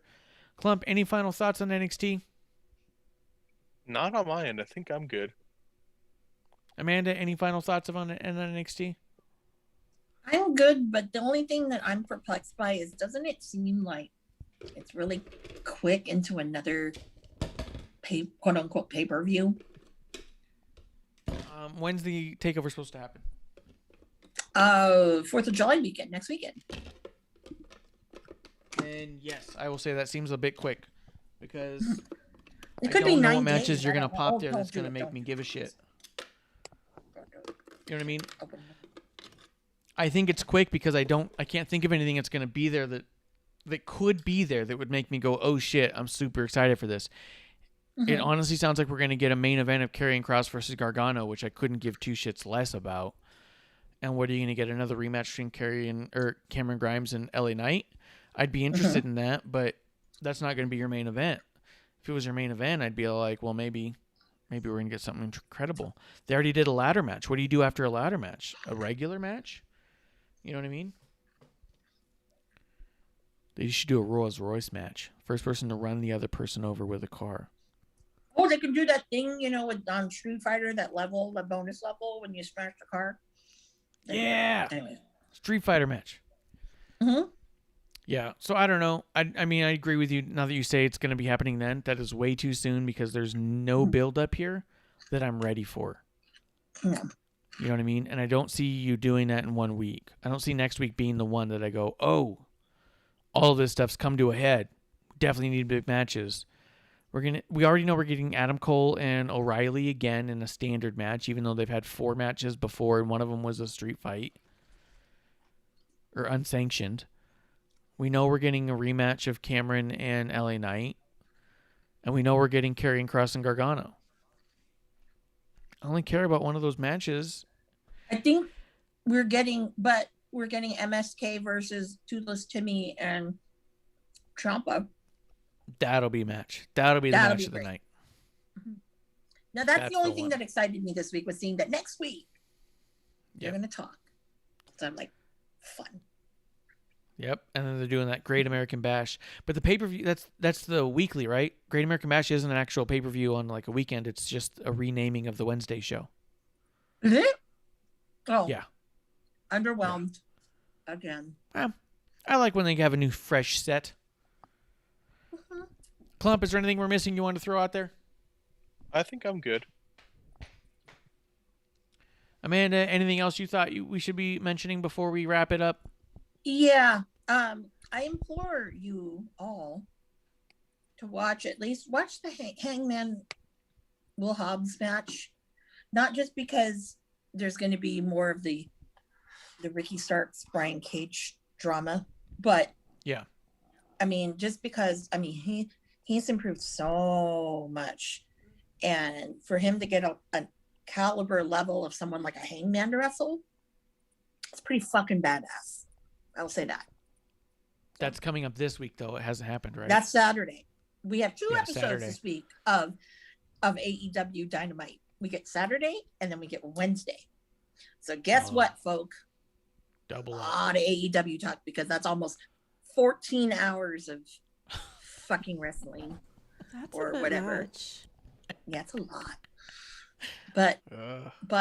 I will say, I will watch it all because I sacrifice for y'all. Thank you. But I'm gonna. Oh, yeah. But Marsh, seriously, like, yeah. Or if you do choose to watch one or the other, I'd probably watch Saturday if I were to watch one of the two. Yeah. Hobbs Only and 'cause they're Page is jumpable. incredibly enticing to me, more so than any other match that they've announced in the past year. Hobbs and Which one? Hangman Page. I'm saying Hobbs and Page. I'd rather watch that. I'm more excited for the prospect of that match than I am any other match I've heard about this entire year, including all the Inner Circle and Pinnacle, Peak, whatever, all of their shits. I've not given Even more I so just say okay. Then like the cinematic Sting match with Darby and Yes. Ricky and Cage. Yeah, I wasn't too excited about it. I was okay with watching it. I said, I guess we'll see what this looks like, but I wasn't excited about the prospect of it. I thought there's a very good chance they could shit the bed on it. They did better than I thought, but I didn't Yeah. expect a lot out of it. The That was idea the of best Hobbs part and of the whole Page, pay-per-view. it was of a really bad pay-per-view. The Page and Hobbs, I'm very excited about because even if that were on the YouTube show, I would say there's a lot here to be learned by both guys that they could work out together that could be really cool. I think both talents are incredible, and I think both talents are absolutely underutilized by AEW because I think they're overshadowed by the rest of the elite. But I'm excited about that matchup. And I will say that these are both two talents that a lot of the veterans in the back, I'm not talking about, the EVBs, but, your QT Marshalls and your, Jerry Lynn's and things like that. Arn, all of those guys, they love those two. Those two are beloved back there. I So can see that. they're using.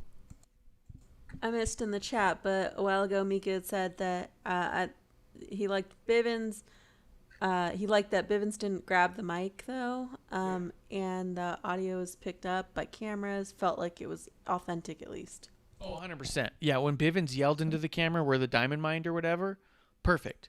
I'm just saying that if it wasn't pre-announced that the Diamond Mine was coming out, they didn't already have their logos, and it wasn't already a graphic on the screen, if we hadn't had 3 weeks build of promos, 4 weeks or so, of vignettes, I would have been more excited if instead of just being like all that build, if they had just come out, if it had just happened, and Bivens screams into the mic the same way. I'm not saying he should have grabbed a mic. The way he screamed, delivered it, perfect. I loved it. I agree with you entirely. I loved that part of it. And I think that's part of that's part of what Malcolm brings, I think, is knowing that authenticity there. I do think he's a fantastic talent. I'm just saying that in NXT, he hasn't done anything notable as of this time. That's not to say he can't. Well, I think that wraps up this episode 1, dude. What do you guys think? Yeah. Clump's barely hanging on by a thread. We shit on so much this week. This was a tough week to get through as far as this stuff goes. It's crazy when the Thursday show is, man, wrestling was real bad this week, and our Tuesday show was like, how good was wrestling this week? It's been Right. quite the flip-flop. I'm going to be honest. Yeah, and I think went Klump heel on Ricky Starks. Come on Yep, now. you turned heel on Ricky. I think Klump decided early on that he wanted to only do the Thursday because he just wanted to only watch good wrestling. And I think he was really shot in the foot this week. He made a mistake. Yeah. This week's Klump's like, what have I done? Ass, yeah. Yeah. Where Kevlar was just all like, look, I'm going to stomach the main roster stuff because it's all I've stomached my whole life. And this week he goes, God damn, it's good to be a wrestling fan for the first time in a long time. It's just one of those weird weeks, man. You just don't know what you're going to get. And that's part of the ride. Fuck off. Yeah. That fuck. Fuck you, dude. It's part of the ride. It's part of what we love. And it's completely why we drink. But again, it's not always about what you're drinking. It's about who you're drinking with. And I'm glad that, as always, I got Klump by my side and Amanda Poland co-pilot here with my producer lady. Oh, my God. She looked at me so mad right now. Oh. It's always a pleasure, guys, to Yeah, do they're episode coming. 1 with you. Say what? You had that coming. I know. I've deserved it. Always a pleasure. Love having Miss Amanda Jane with a Y. Love having at Crybaby Klump with a K. And we are at WOTR the show. I am at Ref Marsh. And we will be back on Tuesday for a brand new episode 1. If you guys so choose to come have a drink with us, your drinking buddies here at the dive bar of the IWC. Guys, that's the last call.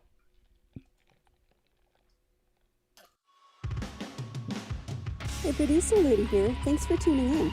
Continue to support us or buy us a drink by following and putting the I in subscribe on Twitch. Or subscribe and review our podcast on Apple Podcasts or wherever you listen to us. Cheers! I would never have a drink with wrestling on the rocks.